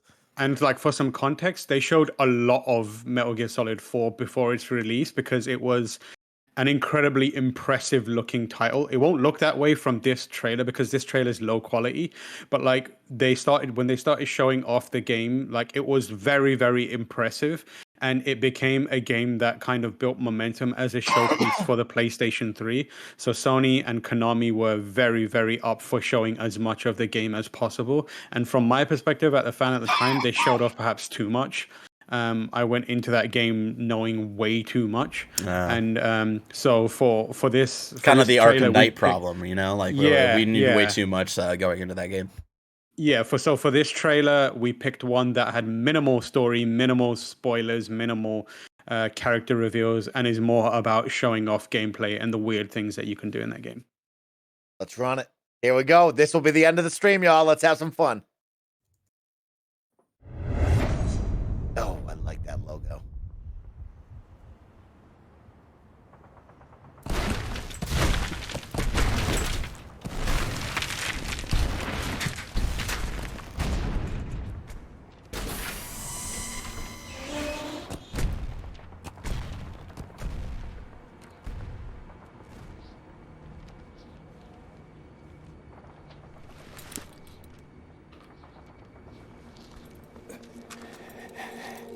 Mike's face. Say, did you see that?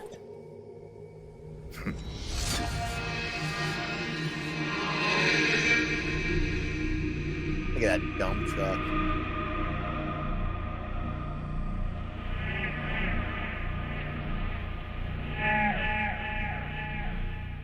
Where is he blending in with the environment? What the hell? Holy shit, what is this suit? Y'all don't even look know. at his suit, bro. Yeah.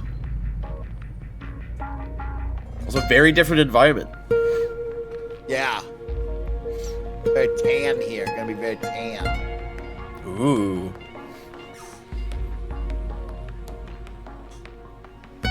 And look at the graphics. Is right, Tam. Look at the graphics right here. Wow. Mm-hmm. Does that jump to HD? PS3. No one was doing games like this. Like, this was wild. Look at this man. What are you doing? He's just rolling around like a little jabroni. No place to hide. Uh-oh. How'd that man not see that robot right there? He's doing a little dance. No beginning, no ends.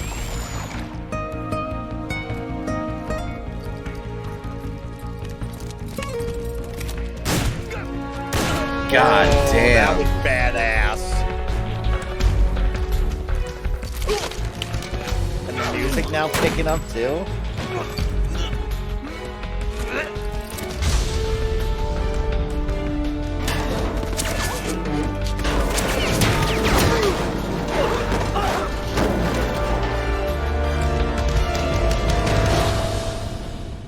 no place for heroes, bro.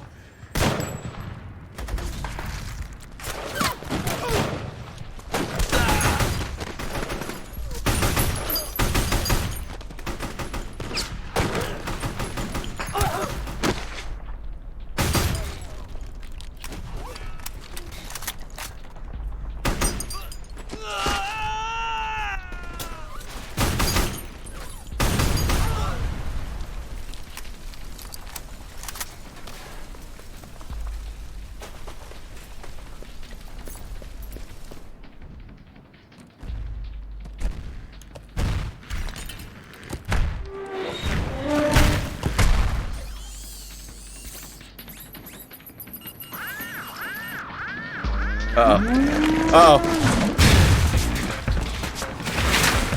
I don't like these, like... Oh. Is that cow that just moved? What the fuck is that? Oh, these Metal Gears freak me out.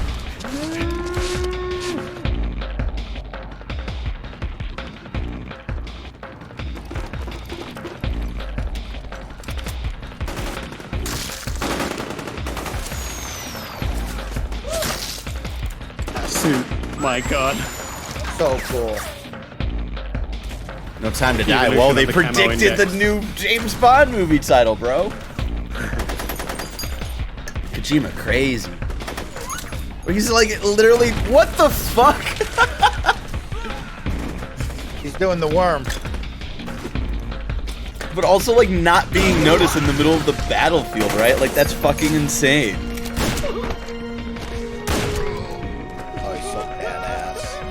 This is all gameplay. Like this is stuff that you can do this in game.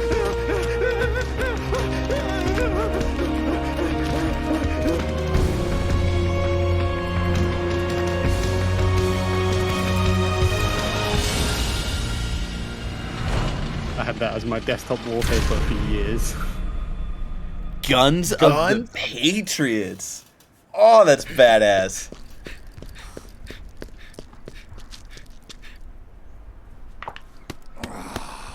And he's got a bad back. He's an old man.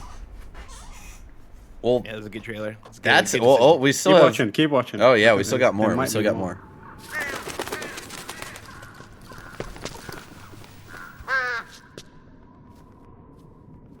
Interested in this mask that he's wearing too. What the fuck? Wait.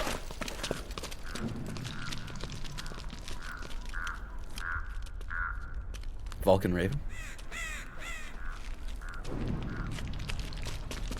Oh, he's right there. He was in it. He's in the statue. That's awesome. God, I love this guitar piece. Oh, is he about to get pooped on? Oh no. He's also holding that man's junk.